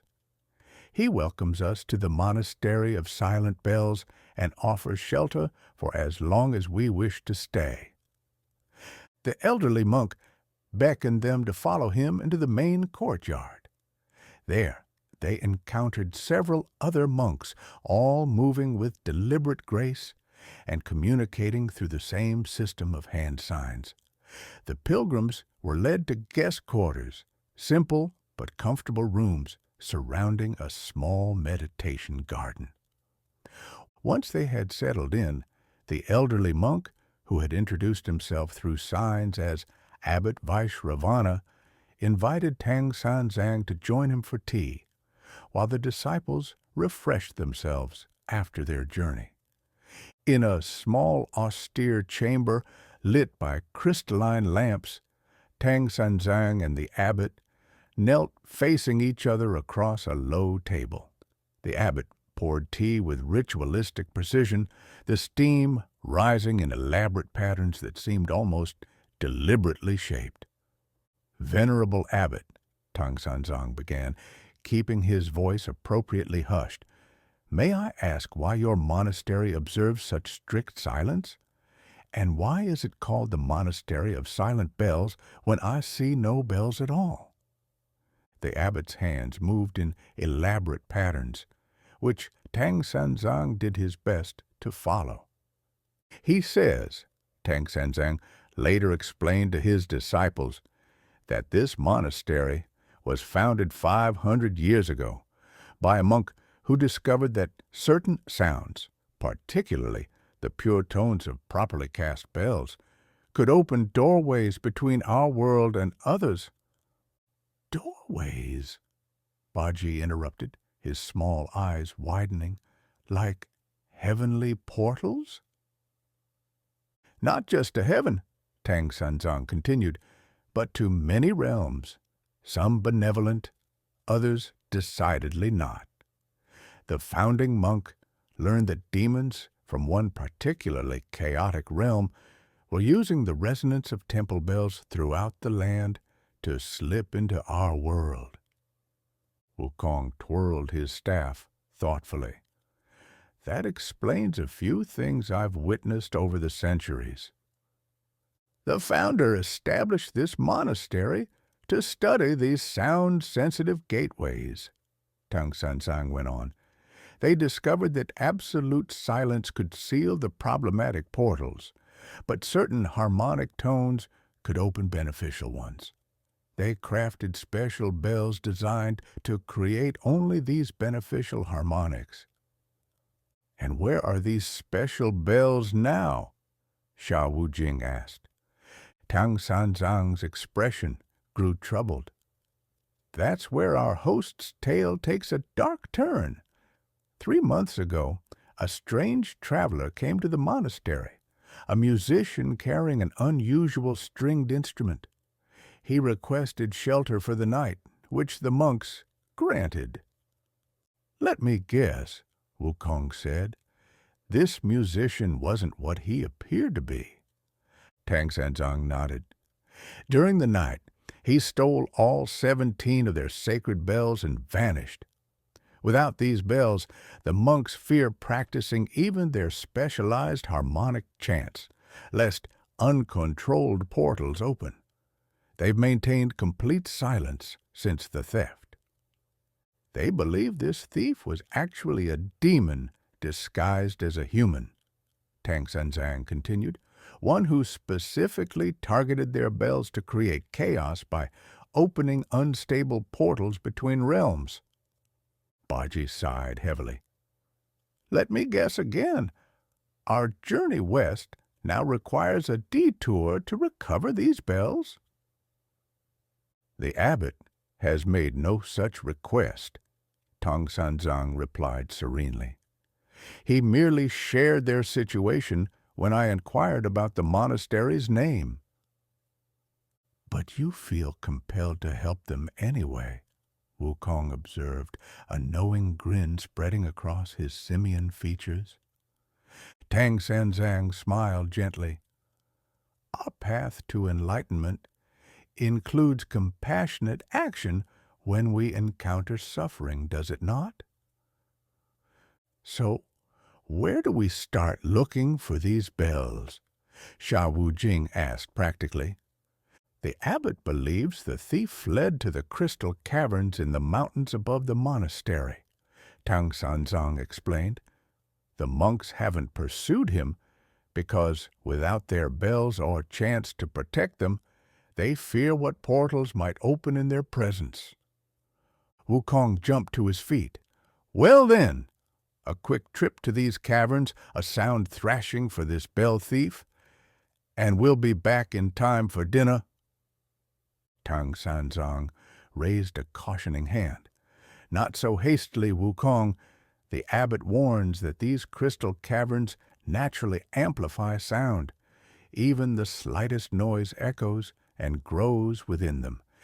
If the bells are rung improperly there, the consequences could be disastrous. So we need a silent approach, Sha Wujing mused. Stealth rather than direct confrontation. Precisely, Tang Sanzang agreed. The abbot has provided a map to the caverns and diagrams of the bells. We must recover them intact and without causing them to ring. Baji groaned. Silent sneaking through treacherous caves to steal from a demon without making a sound? This seems ill-suited to my particular talents. Perhaps you could guard the entrance, Wukong suggested with a mischievous twinkle in his golden eyes. As twilight descended, the pilgrims prepared for their mission. The abbot provided them with soft-soled shoes and garments, made of a special silk that absorbed rather than reflected sound. He also gave Tang Sanzang a small crystal pendant, a miniature replica of one of the sacred bells. This will help us locate the real bells, Tang Sanzang explained to his disciples. It resonates sympathetically when near its larger counterparts. The mountain path was bathed in moonlight as they began their ascent. Unusual rock formations jutted from the mountainside like frozen waves, their surfaces glittering with embedded crystals that caught and multiplied the lunar glow. Beautiful but treacherous, Sha Wujing observed as they carefully navigated the increasingly steep trail. One misstep on these crystals could send us sliding down the mountain. True to his nature, Wukong scouted ahead, moving with the silent agility that had earned him his reputation in the mountain of flowers and fruit. He returned periodically to guide the others through particularly challenging sections. After 2 hours of climbing, they reached the entrance to the crystal caverns, a towering archway lined with transparent crystal columns that seemed to sing faintly when the night breeze passed through them. "Remember," Tang Sanzang whispered so softly his disciples could barely hear him, "absolute silence from this point forward. One wrong sound could alert the thief, or worse, inadvertently open a portal we cannot control."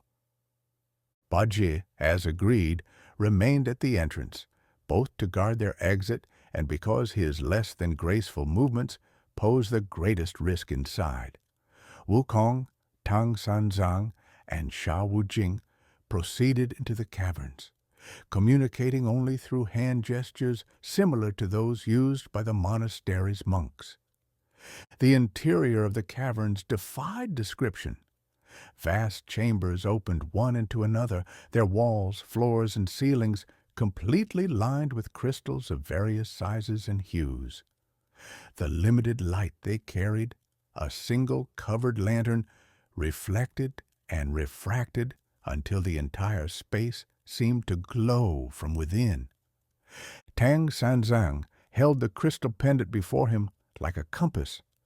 As they ventured deeper, it began to emit a faint luminescence, growing brighter when they took certain passages and dimmer when they chose others. In the heart of the mountain, they discovered a central chamber greater than all the others. Here, the crystals formed natural terraces rising to a central platform, and there, arranged in a perfect circle, hung the 17 sacred bells. Each bell was crafted from the same translucent stone as the monastery, inlaid with symbols representing different realms of existence. They hung suspended from crystal frames, not touching each other, but positioned precisely to create specific, harmonic relationships. Standing before them, plucking contemplatively at a strange stringed instrument, was a figure that could only be the thief. From a distance, he appeared human, a slender musician with long fingers and flowing robes. But as the pilgrims watched from their hidden vantage point, his form occasionally rippled, revealing glimpses of his true nature: scaled skin, elongated limbs with too many joints, and eyes that reflected light like a cat's. Wukong pointed to himself, then to the ceiling above the demon, indicating his plan to position himself for an ambush. Tang Sanzang nodded approval, but held up a cautioning hand, reminding him that stealth remained essential. With incredible agility, Wukong scaled the crystal walls, moving from one handhold to another without making so much as a scrape of sound. Sha Wujing, meanwhile, circled around to approach from the opposite side of the chamber, his river-dwelling past giving him exceptional skill at moving silently despite his size. Tang Sanzang remained where he was, clutching the pendant and focusing his spiritual energy. The abbot had shown him how the pendant could be used not just to locate the bells, but to temporarily dampen their ability to ring. a precaution necessary for safe transport back to the monastery. The demon musician suddenly stopped playing and cocked his head as though sensing something amiss. He turned slowly, scanning the chamber with eyes that now definitely glowed with an unnatural light. "I know you're here," he said, his voice strangely melodious even in its menace. "The silent monks were too cowardly to come themselves, so they've sent proxies." Tang Sanzang remained perfectly still, continuing to channel energy into the pendant. He needed only a few more moments. The demon plucked a dissonant chord on his instrument. "Perhaps I should demonstrate why I took these bells. The monks use them so conservatively. Imagine the chaos when all 17 sound at once, opening every possible doorway between realms." He reached for the nearest bell, but in that instant, 3 things happened simultaneously. Wukong dropped from the ceiling, his staff extending. Sha Wujing emerged from behind a crystal formation with his monk's spade at the ready. And Tang Sanzang completed his spiritual working with the pendant, which released a pulse of silent energy that swept through the chamber.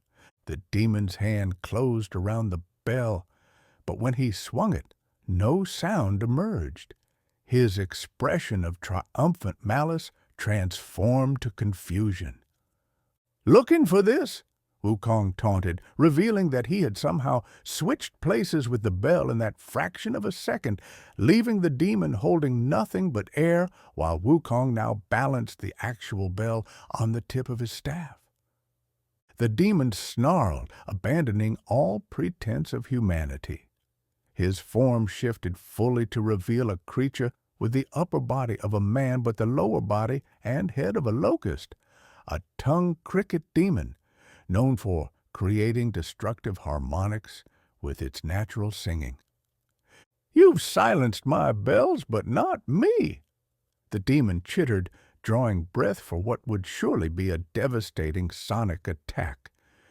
Sha Wujing moved with surprising speed, closing the distance and swinging his weapon not at the demon, but at the crystal formation directly above it. The blow was perfectly calculated, not enough to shatter the crystal, but enough to dislodge a section that fell squarely onto the demon's head, momentarily stunning it.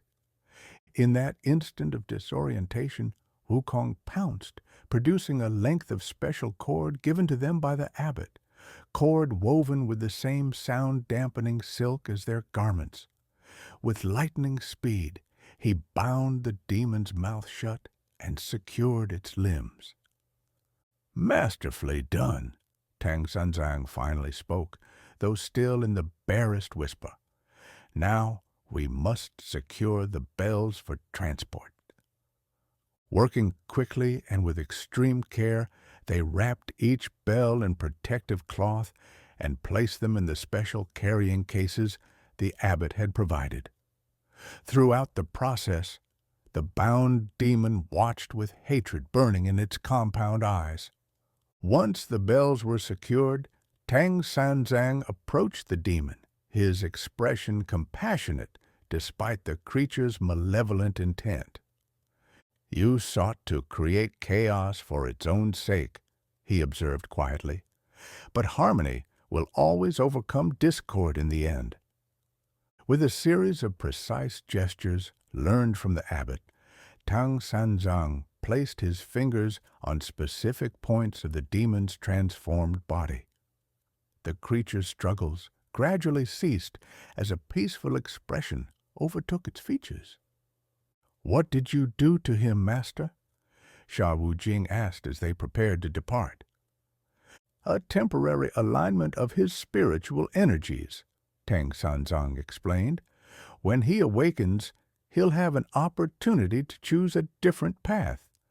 The compulsion toward chaos will be lessened, though not eliminated. Free will must always be preserved." They made their way back through the crystal caverns with their precious cargo, rejoining a relieved Baji at the entrance. The descent proved easier than the climb, and they returned to the Monastery of Silent Bells just as dawn broke over the eastern horizon. The monks received the bells with visible joy, their hands moving in elaborate gestures of gratitude. The abbot invited them to witness the reinstallation ceremony, which would take place at midday when the sun's position would amplify the bell's beneficial properties.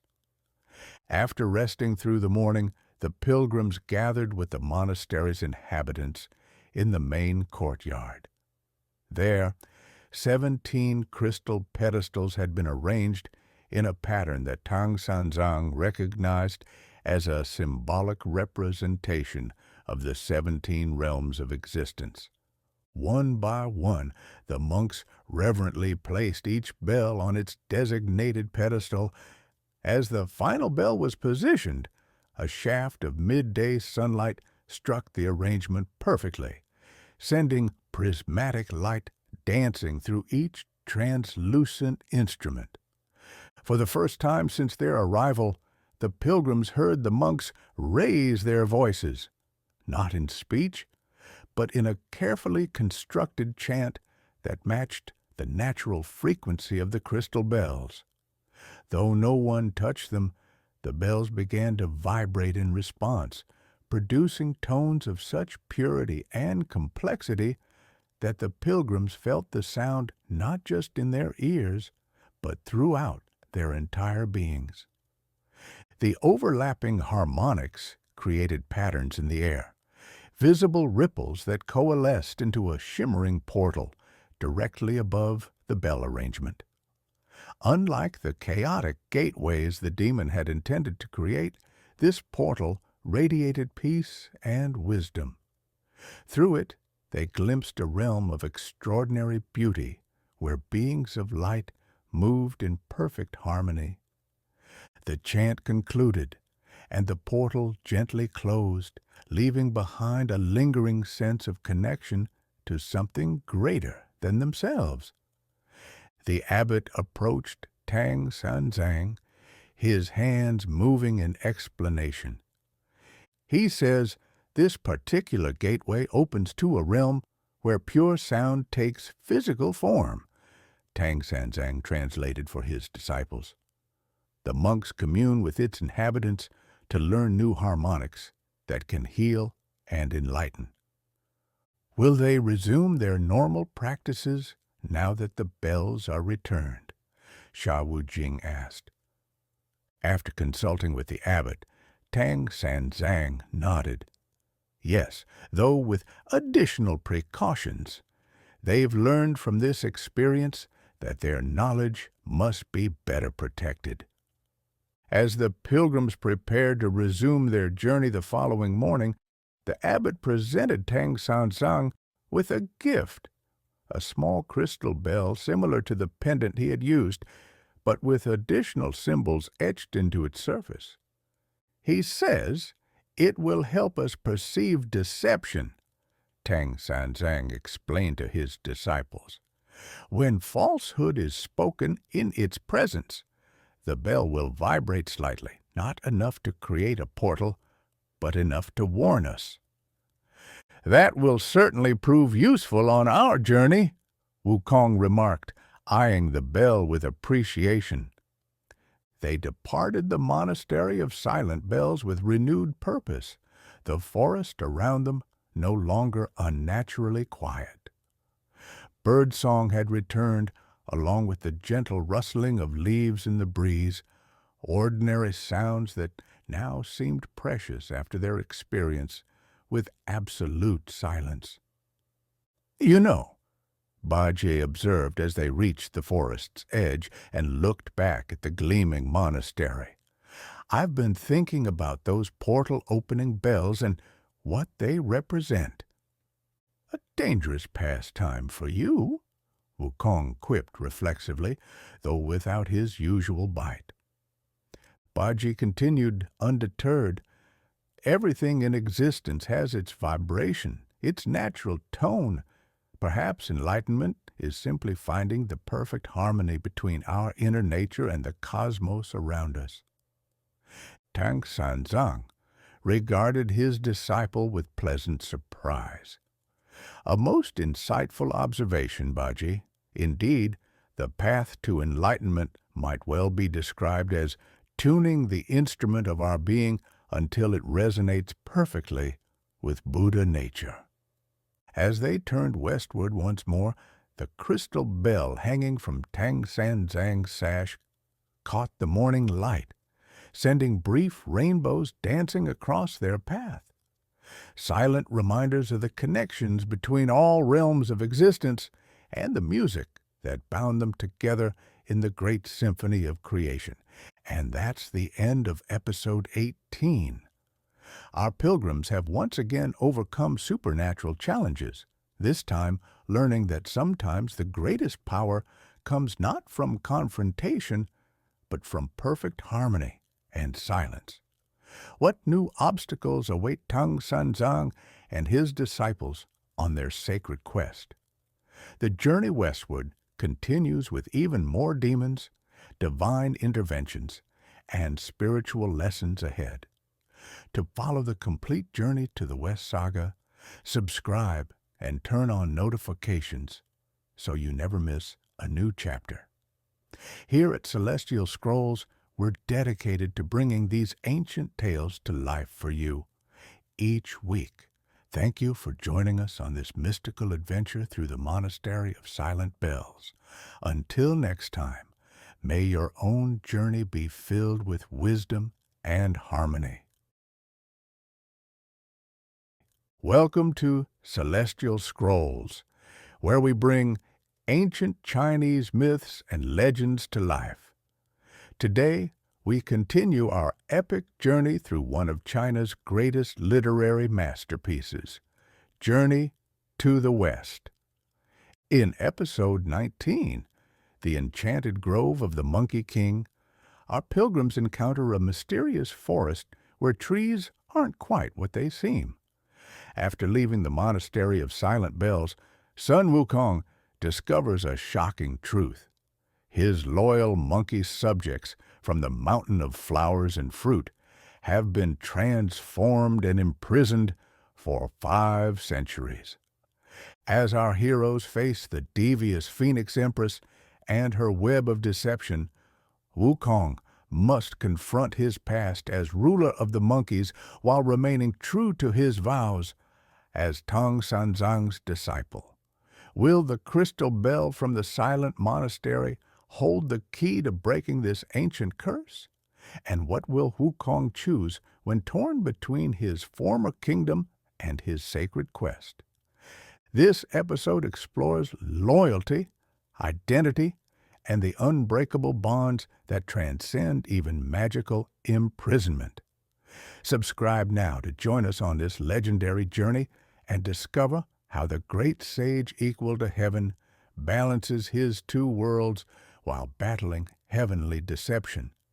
As the pilgrims departed from the Monastery of Silent Bells, the morning sun cast long shadows through the ancient forest.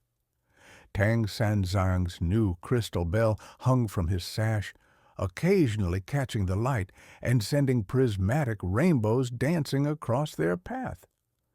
The gift from Abbot Vaishravana had already proven valuable, vibrating subtly when they encountered a merchant on the road who had tried to sell them falsely blessed protection charms. "Master," said Wukong, somersaulting through the air to land beside Tang Sanzang's horse, "the terrain ahead changes dramatically. We'll soon leave these forests behind and enter a region of rolling hills and scattered groves." "Is that good news or bad news, elder brother?" Baji asked, adjusting his rake across his shoulders. The pig demon had been unusually contemplative since their experience at the monastery, the harmonics of the sacred bells having stirred something deep within his often distracted mind. Wukong scratched his ear thoughtfully. Neither good nor bad, just different. but there is something familiar about this region. Sha Wujing, ever vigilant, studied the great sage's expression. Familiar? In what way? Have you encountered demons here before? Not demons, Wukong replied, his golden eyes narrowing as he gazed into the distance. It's more like a memory from long ago, before my 500 years under the mountain. Tang Sanzang observed his eldest disciple with gentle interest.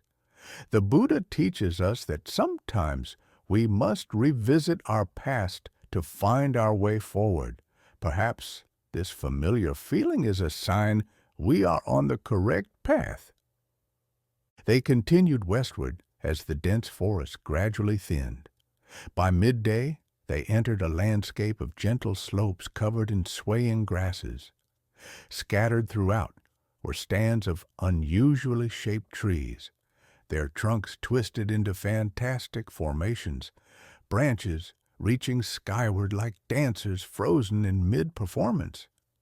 These trees, Tang Sanzang remarked, slowing his horse to examine one particularly striking specimen.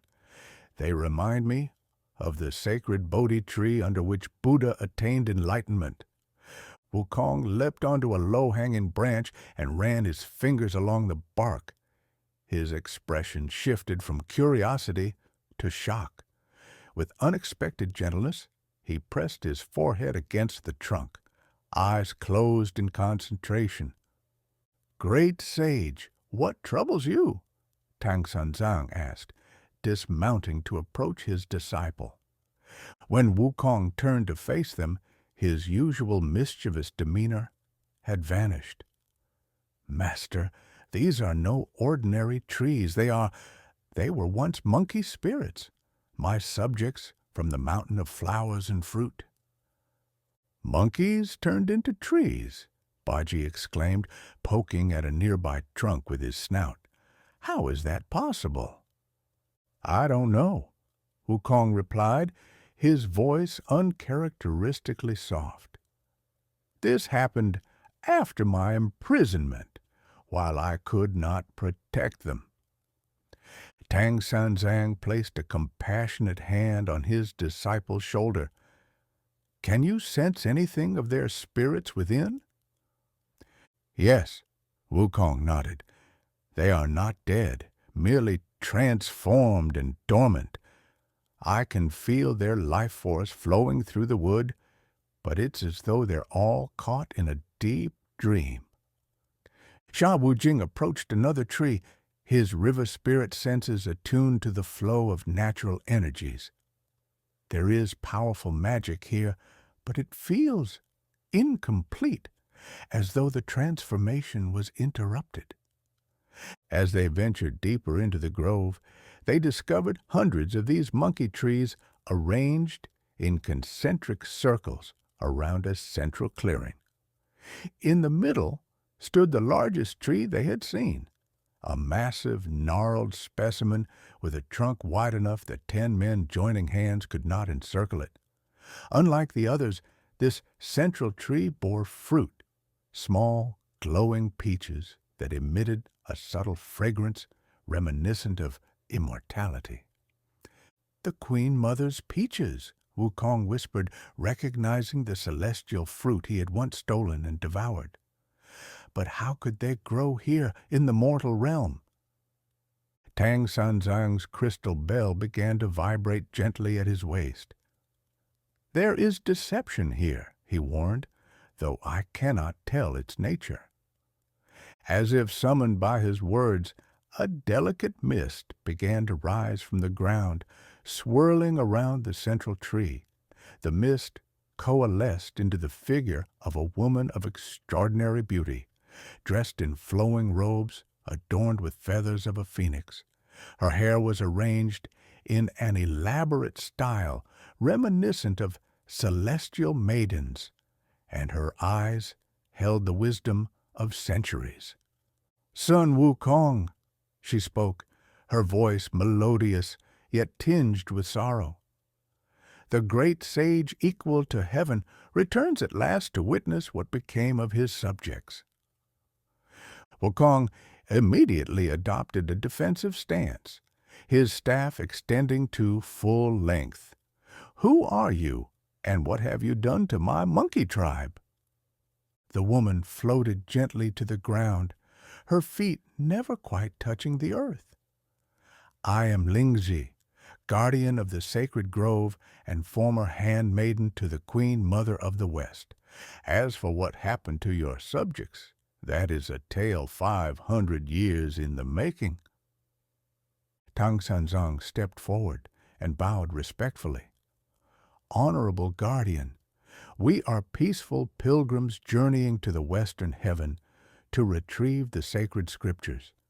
If there is a way we might assist in whatever affliction has befallen these transformed spirits, we would be honored to help." Lingji returned the bow, then gestured for them to be seated on cushions of moss that appeared at her command. "Your reputation precedes you, Tang Sanzang. The Buddha himself has foretold your journey." She turned her gaze to Wukong, who remained standing, his staff still at the ready. "Put away your weapon, Monkey King. I am not your enemy, though I understand your suspicion." "Tell your story, then," Wukong replied, reluctantly shrinking his staff to its travel size, but remaining vigilant. "How did my people come to this fate?" Lingji waved her hand, and the air between them shimmered, forming images that played out her tale as she narrated. "After your imprisonment under the mountain of flowers and fruit fell into disarray. Without their king, many monkey spirits scattered across the world, but a loyal faction remained, hoping for your return. They were led by 6 of your most devoted generals." The image showed 6 monkey spirits, each distinguished by unique features, one with silver fur, another with a distinctive scar, a third with unusually long arms, and so on. For 100 years, they defended your kingdom against all manner of intruders. But then came the Phoenix Empress, an immortal who had fallen from celestial grace due to her pride. Banished from heaven, she sought to create her own paradise in the mortal realm. The shimmering vision revealed a resplendent figure with features similar to Lingzi's, but harder, colder, surrounded by flames that took the shape of phoenix wings. The Phoenix Empress coveted the mountain of flowers and fruit for its proximity to celestial energy. Your generals fought bravely, but without your power, they eventually faced defeat. In a final, desperate act, they performed an ancient ritual they had learned from watching you, a summoning of the spirit of the mountain itself. The vision showed the 6 generals forming a circle, channeling energy into a glowing symbol on the ground. The ritual succeeded, but not as they intended. The mountain spirit responded, but it could not defeat the Phoenix Empress. Instead, it offered the monkeys a chance to survive through transformation, becoming one with the plant life of the mountain, their spirits preserved within living wood until their true king would return to restore them. The images showed the monkey spirits merging with saplings and young trees, their forms gradually melding into the wood. The Phoenix Empress was enraged but could not undo the mountain's magic. In retaliation, she uprooted the transformed monkeys and scattered them here, far from their home. She then created this central tree, a mockery of the immortal peach tree of heaven, and bound me to it as its guardian. The vision shifted to show Lingji, previously free, being magically chained to the great central tree. I had fallen from the Queen Mother's grace for a minor transgression and was wandering the mortal realm seeking redemption when the Empress captured me. For 5 centuries, I have tended these transformed spirits, preventing their complete transformation into ordinary trees, but unable to restore them to their original forms. As the vision faded, Lingji looked directly at Wukong. Only you, great sage, with your connection to both these monkeys and to heaven itself, can break this curse and free both your subjects and myself. Wukong circled the central tree, examining it with growing anger. Where is this Phoenix Empress now? Let me introduce her to my staff. She ascended back to heaven 300 years ago, Lingji explained. Her banishment was not eternal, merely a punishment for her pride.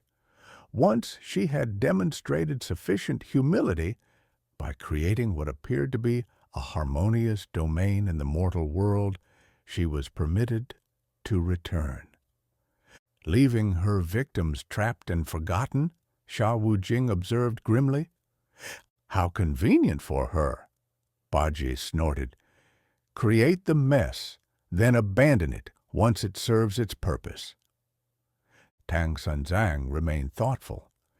There must be a way to undo this transformation. The Bodhisattva Guanyin would not have guided us here if there were no solution. There is a way, Lingzi confirmed. The Phoenix Empress, despite her cruelty, was bound by heavenly laws. Every curse must have a counter, every lock key. The secret lies within the false peaches. She reached up and plucked one of the glowing fruits from the central tree. Unlike the immortal peaches Wukong had once stolen, which were large and radiant with celestial energy, these were smaller and pulsed with an uneven light. These fruits contain the essence of transformation. The Empress created them using knowledge stolen from the Queen Mother's garden. One who has tasted the true immortal peaches, like you, Sun Wukong, can unlock their power and reverse the spell. Wukong took the peach, sniffing it suspiciously. This smells wrong, not like the heavenly peaches at all. Because they are corrupted, Lingzi nodded. The Empress couldn't replicate the divine fruit perfectly, but within their flawed nature lies the opportunity for liberation. What must I do? Wukong asked, his usual bravado replaced by solemn determination. You must take the essence of these false peaches and combine it with something only you possess, the lingering power of the true immortal peaches that still flows in your veins. Then, this mixture must be applied to the roots of each transformed monkey spirit, beginning with the 6 generals. Tang Sanzang's crystal bell began to vibrate more intensely.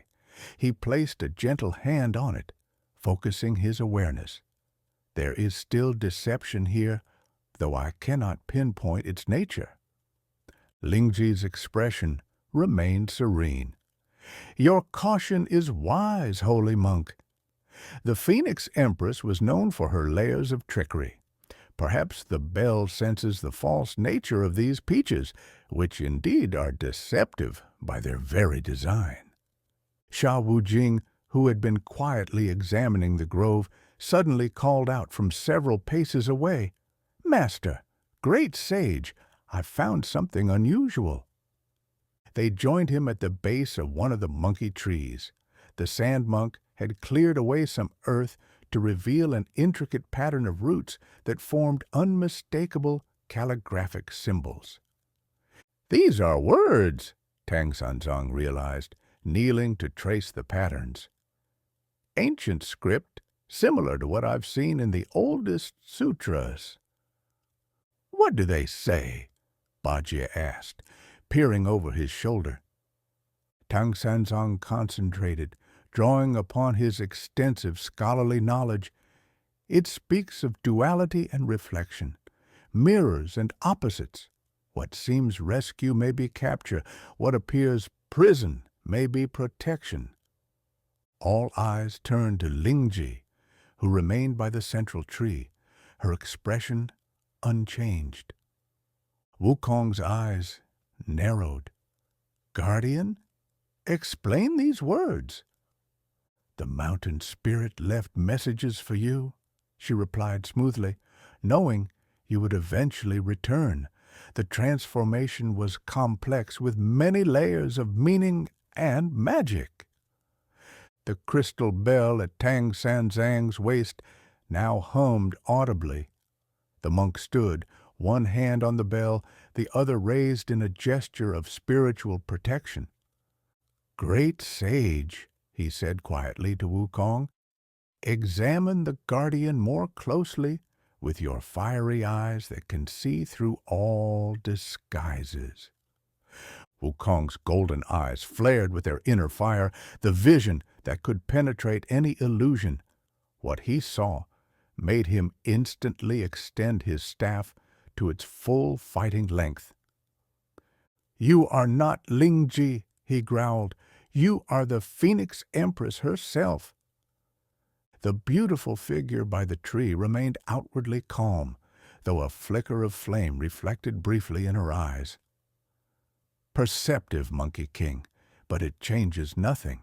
The spell can only be broken as I described. Why would you offer to help break your own curse? Sha Wujing demanded. A cold smile spread across the disguised Empress's face. Because the cure I prescribed would not free the monkeys. It would complete their transformation, eliminating the last traces of their original spirits and making them truly nothing more than trees forever. And what of Lingji? Tang Sanzang asked.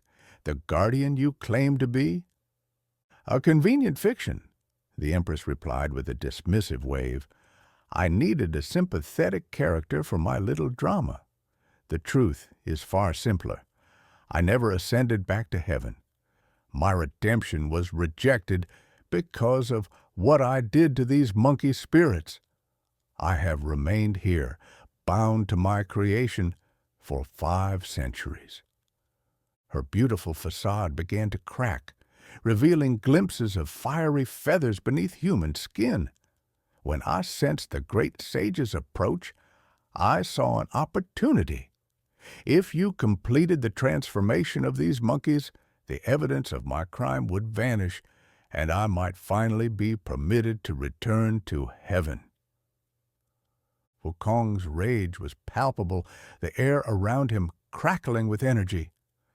You imprisoned my people for 500 years, and now you would erase them completely? I should end your existence here and now. Tang Sanzang placed a restraining hand on his disciple's arm. Violence will not undo the curse, Wukong. We must find the true solution. The disguised Empress laughed, the sound like breaking glass. There is no solution. I designed the spell to be irreversible except by me, and I will never release them. As her laughter echoed through the grove, the crystal bell at Tang Sanzang's waist suddenly shattered, unable to contain the magnitude of falsehood before them. But instead of simply breaking, the bell released a pure, perfect tone that spread through the grove like ripples in a pond. Where this tone touched the monkey trees, their bark began to glow with a soft, golden light. The central tree shuddered violently, and the Phoenix Empress's disguise fell away completely, revealing her true form, a majestic but terrible creature, half woman and half phoenix, wreathed in flames. What is happening? She shrieked, trying and failing to move away from the central tree. Tang Sanzang looked at the fragments of the crystal bell in his palm with understanding. The abbot of the silent monastery knew we would face this challenge. The bell was not merely a detector of falsehood, it contained the counterspell, the true key to liberation. Wukong understood immediately. He plucked a hair from his head and with a puff of breath transformed it into an exact duplicate of himself. This copy began to somersault around the grove, touching each glowing monkey tree, while Wukong himself approached the Phoenix Empress. "You bound them with false harmony," he said, his voice unusually calm despite his inner fury. "But true harmony is their salvation." The Phoenix Empress struggled against invisible bonds. "No, the spell cannot be broken by mere sound." "Not mere sound," Sha Wu-jing observed, "but the perfect tone of truth against falsehood, the very essence of what we learned at the Monastery of Silent Bells." Around them, the monkey trees began to transform. Bark split and peeled away, revealing fur and flesh beneath. Branches contracted into arms and legs. Leaves dissolved into hair and eyebrows. One by one, monkey spirits emerged from wooden prisons, disoriented but alive. The 6 generals were the first to fully return to their original forms. They immediately prostrated themselves before Wukong, their joy and gratitude beyond words. "Great sage, our king has returned as promised." Wukong managed a gruff acknowledgment, visibly moved by the reunion, yet focused on the still transforming grove. "Rise, loyal subjects, your long vigil is ended." The Phoenix Empress howled in rage and despair as her spell unraveled completely. The central tree cracked down its middle, revealing not wood within, but a prison of crystal, where a delicate figure lay suspended, the real Lingji, handmaiden of the Queen Mother, preserved but unconscious for 5 centuries. As the last of the monkey spirits regained their true forms, the Phoenix Empress's physical form began to dissolve into pure flame. "This isn't the end, Monkey King," she warned. "You may have freed your subjects, but I will return in another form, another time." Tang Sanzang stepped forward, his expression compassionate despite all that had transpired. "Return not with vengeance, but with wisdom, Phoenix Empress. Let your next rebirth bring understanding rather than pride." With a final scream of defiance, the Empress vanished into a column of fire that shot upward and dispersed into the sky, leaving behind only a small pile of ashes beside the split central tree. Wukong gently lifted the unconscious Lingji from her crystal prison. As she came into contact with the open air, her eyes fluttered open, confusion giving way to comprehension. "Great sage son Wukong," she whispered, "you finally come, as the mountain spirit foretold." "Rest now," he told her. "You have been imprisoned a very long time." As Lingji recovered her strength, the freed monkey spirits gathered around their king, hundreds strong, their chatter filling the grove with joyful noise after centuries of silence. "What will you do with them, elder brother?" Baji asked. "We can hardly take an entire tribe of monkeys with us to the western heaven." Wukong looked thoughtfully at his reunited subjects, then at Tang Sanzang. "Master, I cannot abandon them again, yet our journey must continue." Tang Sanzang nodded in understanding. "The Buddha teaches that each being must find their own path. Perhaps there is a solution that serves both duties." Lingji, now able to stand, approached and bowed to both the monk and the Monkey King. If I may offer a suggestion, the mountain of flowers and fruit still exists, though it has lain empty these many centuries. With the Phoenix Empress gone, your subjects could return to their rightful home.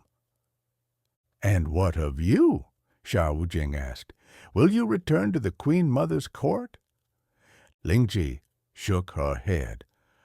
"My transgression remains unforgiven. I must continue my journey of atonement in the mortal realm, though at least now I do so freely."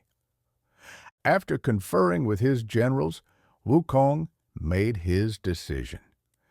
He performed a complex series of somersaults in the air, creating a massive cloud large enough to transport all the freed monkey spirits. "I will personally escort my subjects home," he announced, "and ensure they are safely established once more. With your permission, Master, I will rejoin our pilgrimage at the next major landmark on our westward path." Tang Sanzang gave his blessing. "We will camp by the western lake 3 days' journey from here. Rejoin us there, and we will continue together toward Buddha's enlightenment."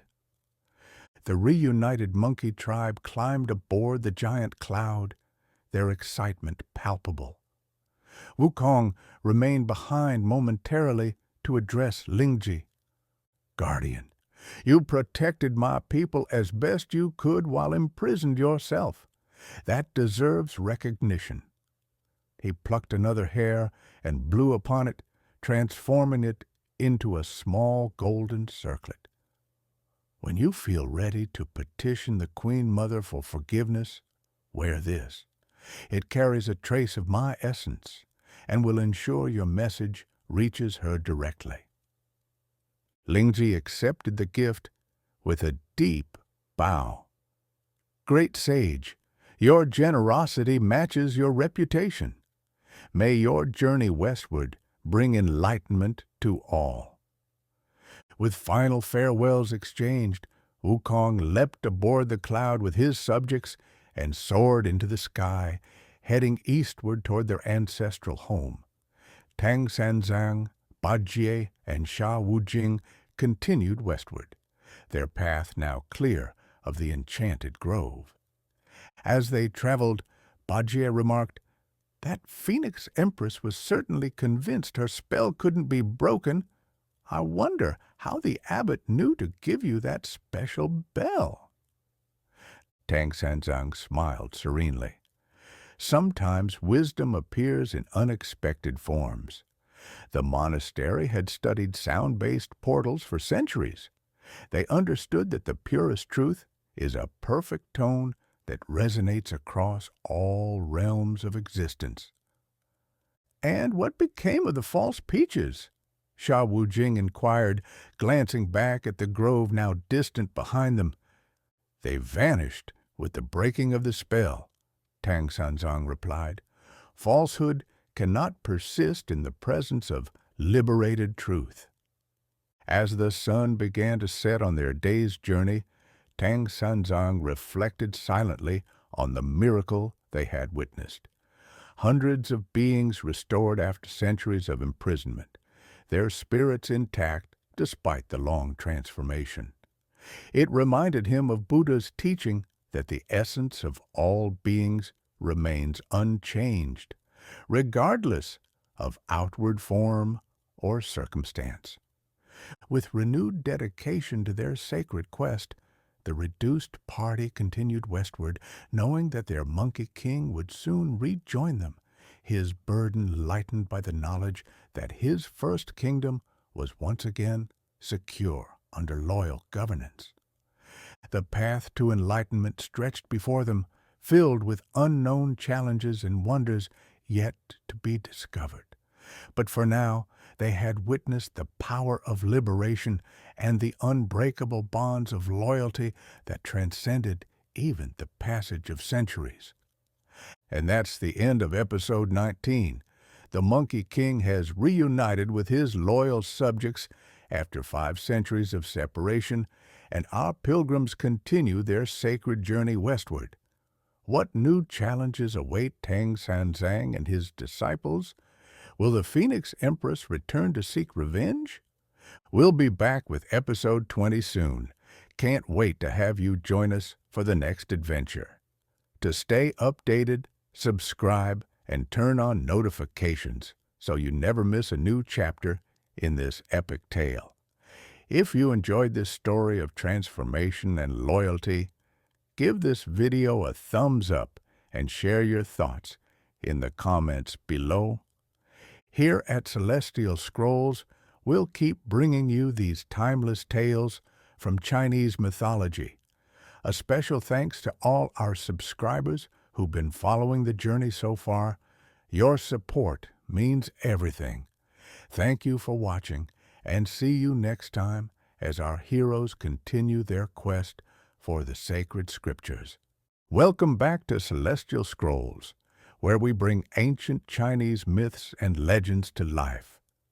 Today, we continue our epic journey through one of China's greatest literary masterpieces, Journey to the West. In episode 20, The Western Lake's Hidden Trials, we follow our pilgrims after their dramatic encounter at the Enchanted Grove of the Monkey King. Having freed his monkey subjects from centuries of imprisonment, Sun Wukong must race to rejoin Tang Sanzang and the others at the beautiful but treacherous Western Lake. What appears to be a serene resting place quickly reveals itself as an elaborate trap set by three vengeful demons from Wukong's past.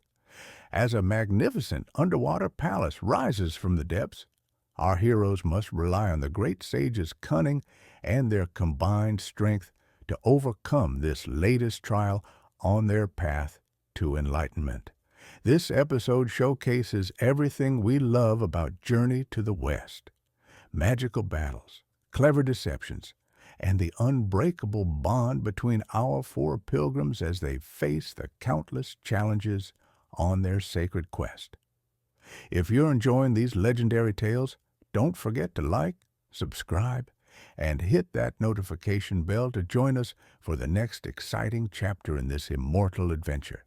Now let's dive into the hidden dangers of the Western Lake.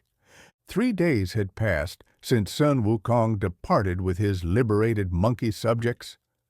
Tang Sanzang, Zhu Bajie, and Sha Wujing continued their westward journey, the memory of the Enchanted Grove still fresh in their minds. The absence of their eldest disciple was noticeable in the quiet that had settled over their small band. "I miss the great sage's chatter," Bajie admitted as they crested a hill overlooking a vast expanse of water that shimmered in the afternoon sun, though I'd never tell him so to his face. "The Western Lake," Tang Sanzang announced, recognizing the landmark from his maps. "This is where we are to reunite with Wukong." The lake spread before them like a mirror of polished jade, its surface occasionally rippling with the movement of fish or the gentle touch of the breeze. Along its shores grew drooping willows and flowering water plants, while distant mountains formed a majestic backdrop against the clear blue sky. "It appears peaceful enough," Sha Wujing observed, his river spirit senses alert for any hidden dangers. But appearances can be deceiving, as we learned at the Enchanted Grove. They made their way down to the shore, where a small pavilion stood among a cluster of willows. The structure appeared well maintained, with freshly swept steps and lanterns hanging unlit from its eaves. "A welcome sight for wearied travelers," Tang Sanzang said, dismounting from his white horse. "We shall make camp here and await Wukong's return." As Bajie and Sha Wujing began unpacking their provisions, Tang Sanzang approached the pavilion. Inside, he found a stone table with 4 stone benches arranged around it. At the center of the table sat a ceramic teapot with 4 cups, all covered in a fine layer of dust. "Someone prepared for visitors but has not been here for some time," the monk observed, running his finger along the table's surface.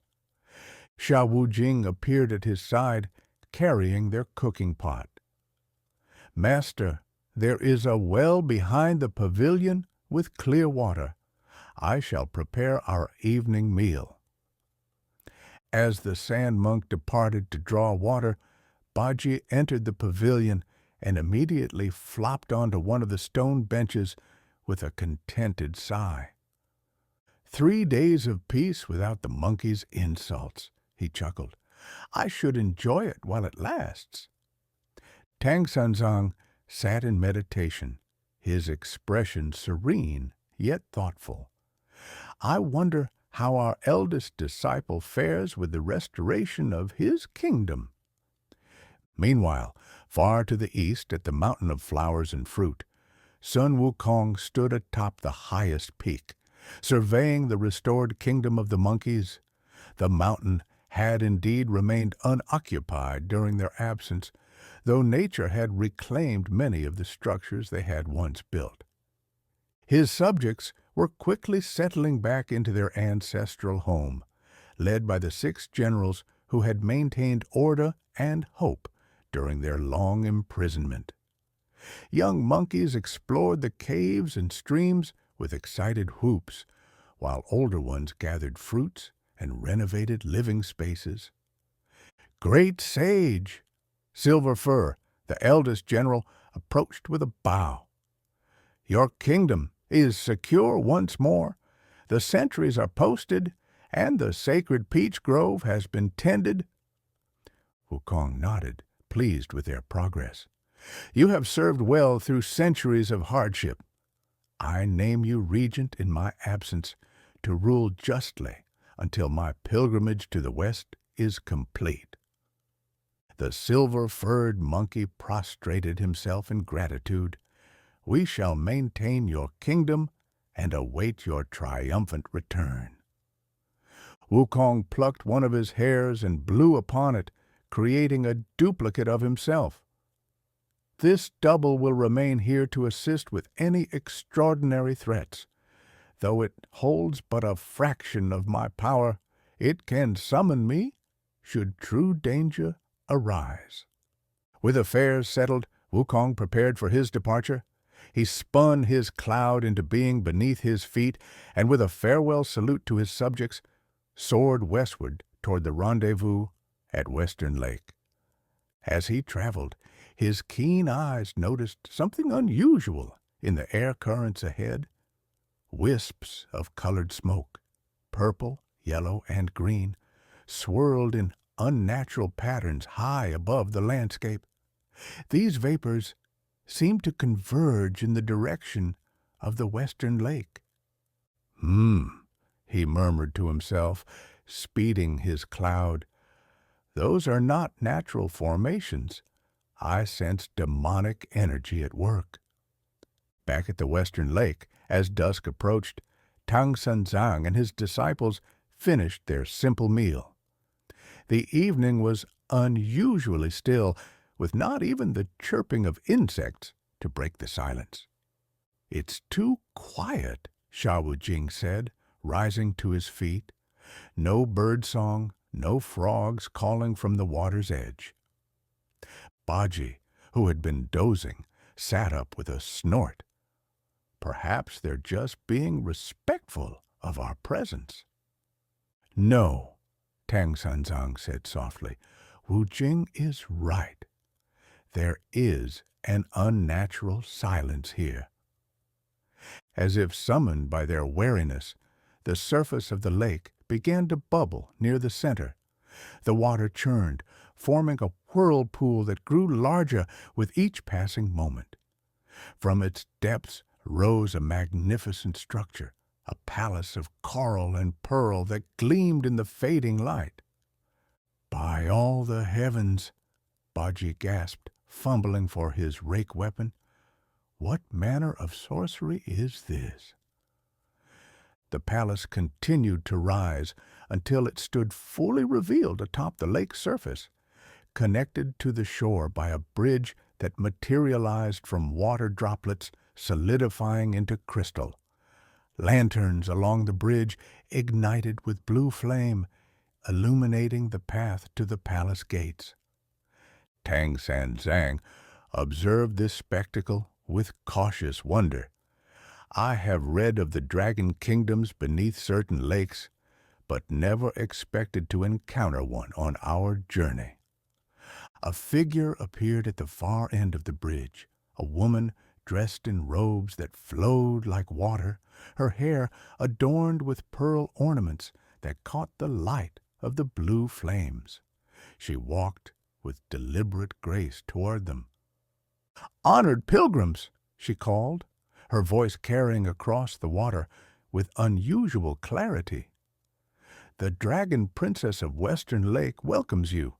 My father, the Dragon King, requests the pleasure of your company at tonight's banquet." Sha Wujing moved protectively closer to Tang Sanzang. "Master, we should wait for the great sage's return before accepting such an invitation."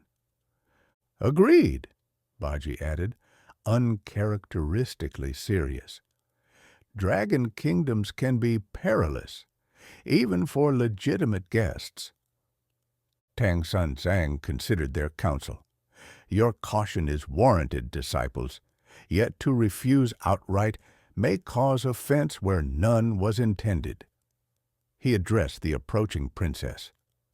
"Gracious lady, we are humbled by your hospitality.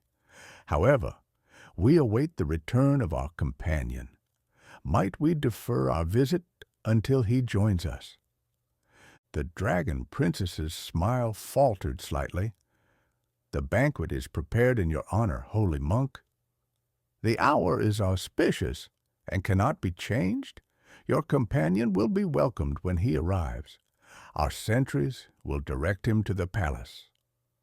Before Tang Sanzang could respond further, a familiar voice called from above, "Make no promises, master." This is no honest invitation.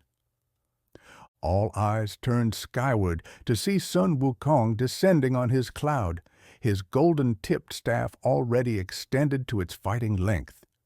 He landed between Tang Sanzang and the princess, his posture defiant. "Monkey!"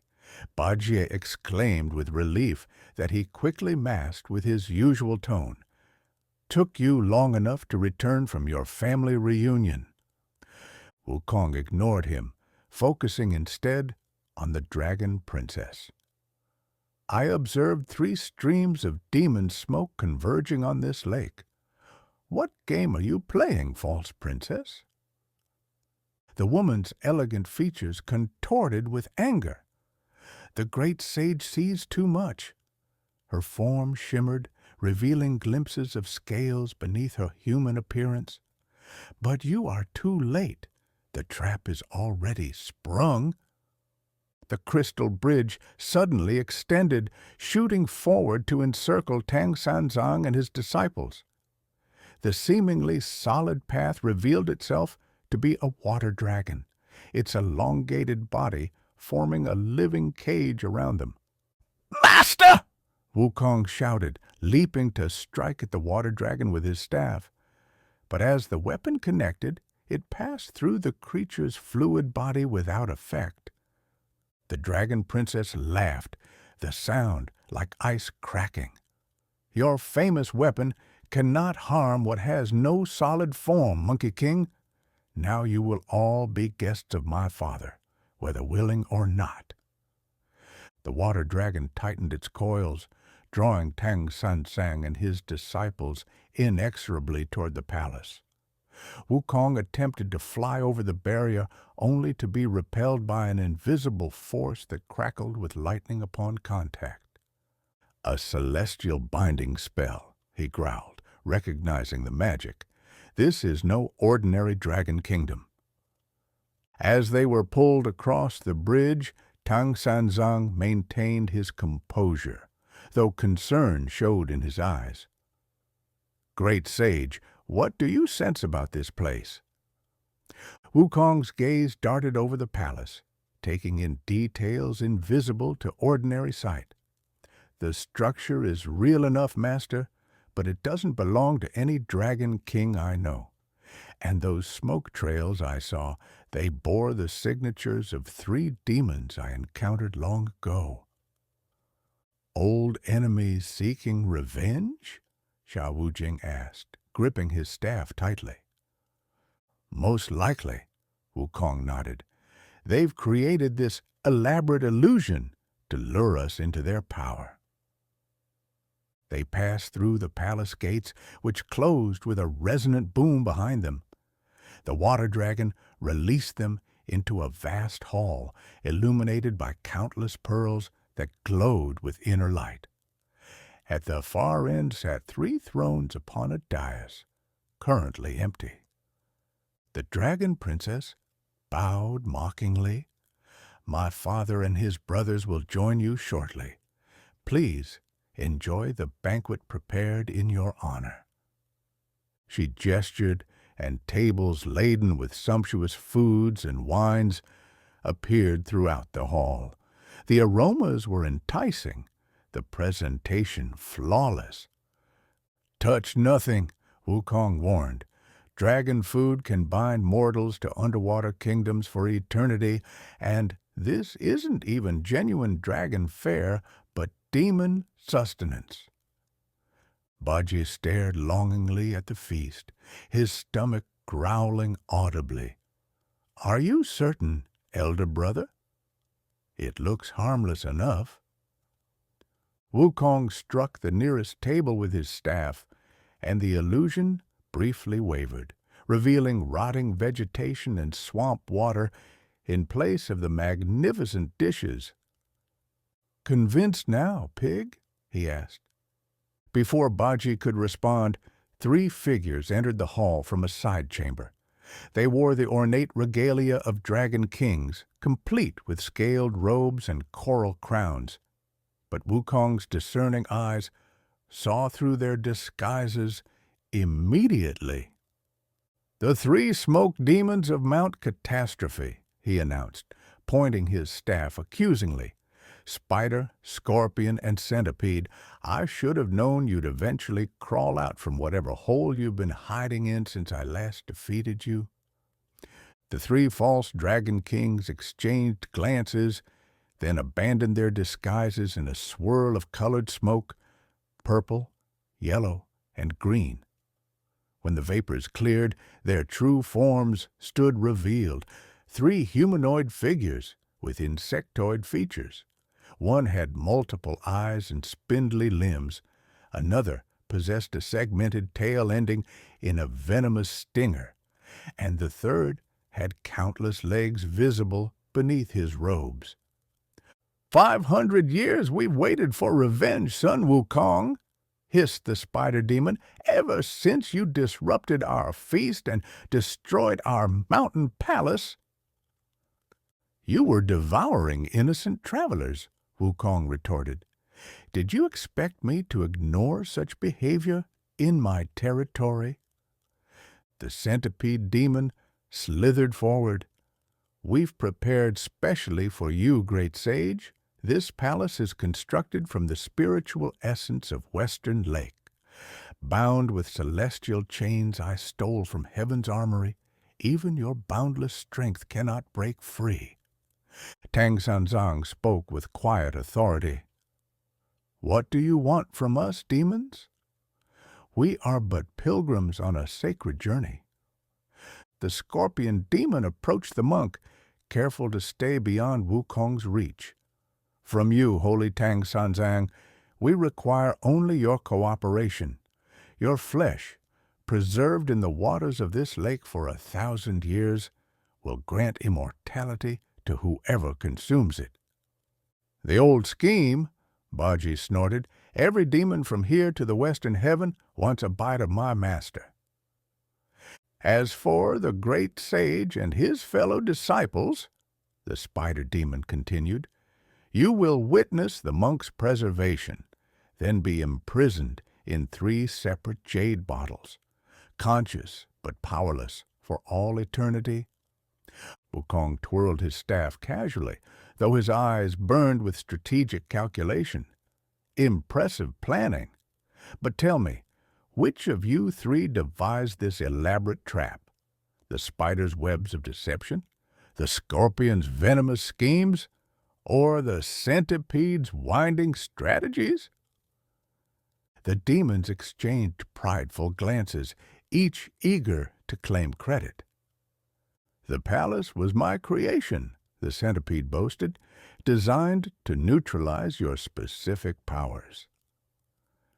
"The celestial binding spells were my contribution," the scorpion added. "Not even your Buddha-given freedom can overcome them." "And the illusion of the dragon kingdom was my masterpiece," the spider concluded. "Perfect enough to fool even immortal eyes. Had you not seen our convergence?" Wukong smiled, a dangerous glint in his eyes. "Thank you for confirming what I suspected. Now I know exactly how to dismantle your trap." With blinding speed, he plucked 3 hairs from his head and blew upon them, transforming them into 3 golden needles that shot toward the demons with unerring accuracy. Each needle struck a different demon in a specific location. The spider in his central eye, the scorpion at the base of his stinger, and the centipede at the junction of his humanoid torso and insectoid lower body. The demons shrieked in unified agony as the needles disrupted the magical connections that maintained their elaborate trap. The palace around them trembled, its structure destabilizing. "Quickly!" Wukong shouted to his companions. "The spell weakens! Bajie, attack the north wall. Wu Jing, the eastern pillars." Understanding immediately, the disciples leaped into action. Bajie's rake smashed into the northern wall, revealing water rushing through the breach. Sha Wujing's staff shattered the eastern pillars, further destabilizing the structure.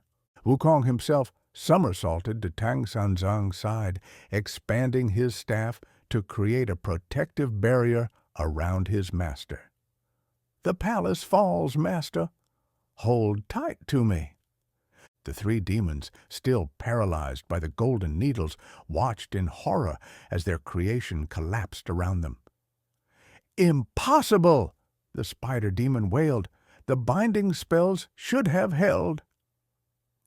"Your mistake," Wukong explained with grim satisfaction, "was creating 3 separate components rather than a unified enchantment. One alone might have trapped me, but 3 competing magics, they weakened each other at the seams." The palace disintegrated completely, releasing them back into the cool evening air beside Western Lake. The water surged and bubbled as the magical structure sank beneath the surface, taking the 3 demons with it. Tang Sanzang, supported by Wukong's arm, gazed at the now placid lake with wondering eyes. "Will they return, great sage?" Wukong shook his head. "Not any time soon.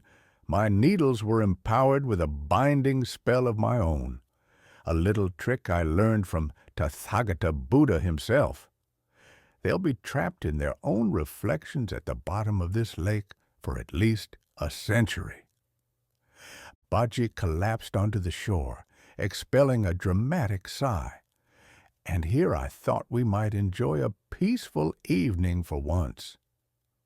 "Peace is found within, not in external circumstances," Tang Sanzang reminded him gently. "Though I admit, a night without demonic interruptions would be a pleasant change." They returned to the pavilion by the shore, which had remained undisturbed throughout the ordeal.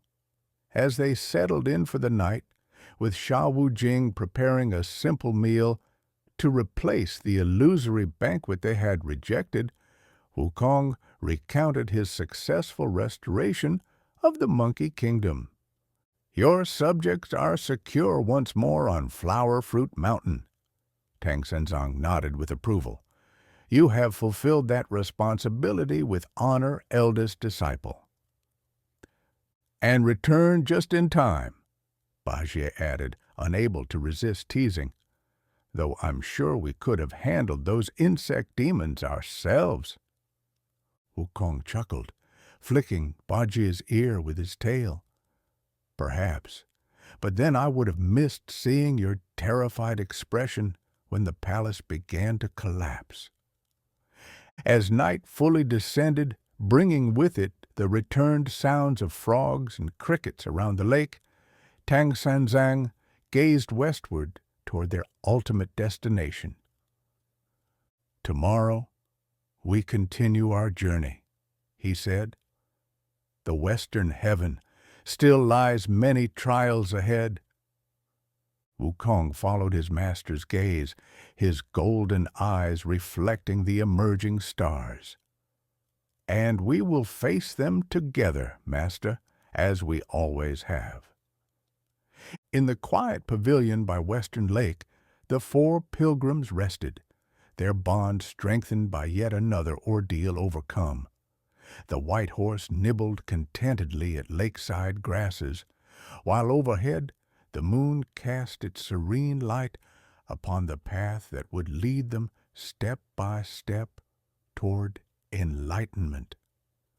The journey to the west continued, each challenge bringing them closer not only to their sacred destination, but to a deeper understanding of themselves and the complex interplay of illusion and reality that defined the very world through which they traveled. And that's the end of episode 20. Our pilgrims have escaped the treacherous underwater palace and thwarted the three smoke demons. But their journey to the western heaven continues with countless trials still ahead. What new challenges await Tang Sanzang and his disciples as they press westward? Will the demons trapped beneath Western Lake find a way to break free and seek revenge? And what other enemies from Wukong's past might resurface to threaten their sacred mission? We'll answer these questions and more in episode 21, coming soon to Celestial Scrolls. If you enjoyed this tale of magic, deception, and triumph, please hit that like button and share your thoughts in the comments below. Don't forget to subscribe and turn on notifications so you never miss the next chapter in this legendary journey. Here at Celestial Scrolls, we're committed to bringing these timeless stories to life just for you. Thank you for joining us on this adventure through ancient Chinese mythology. Until next time, may your path be as enlightening as our pilgrim's journey to the West.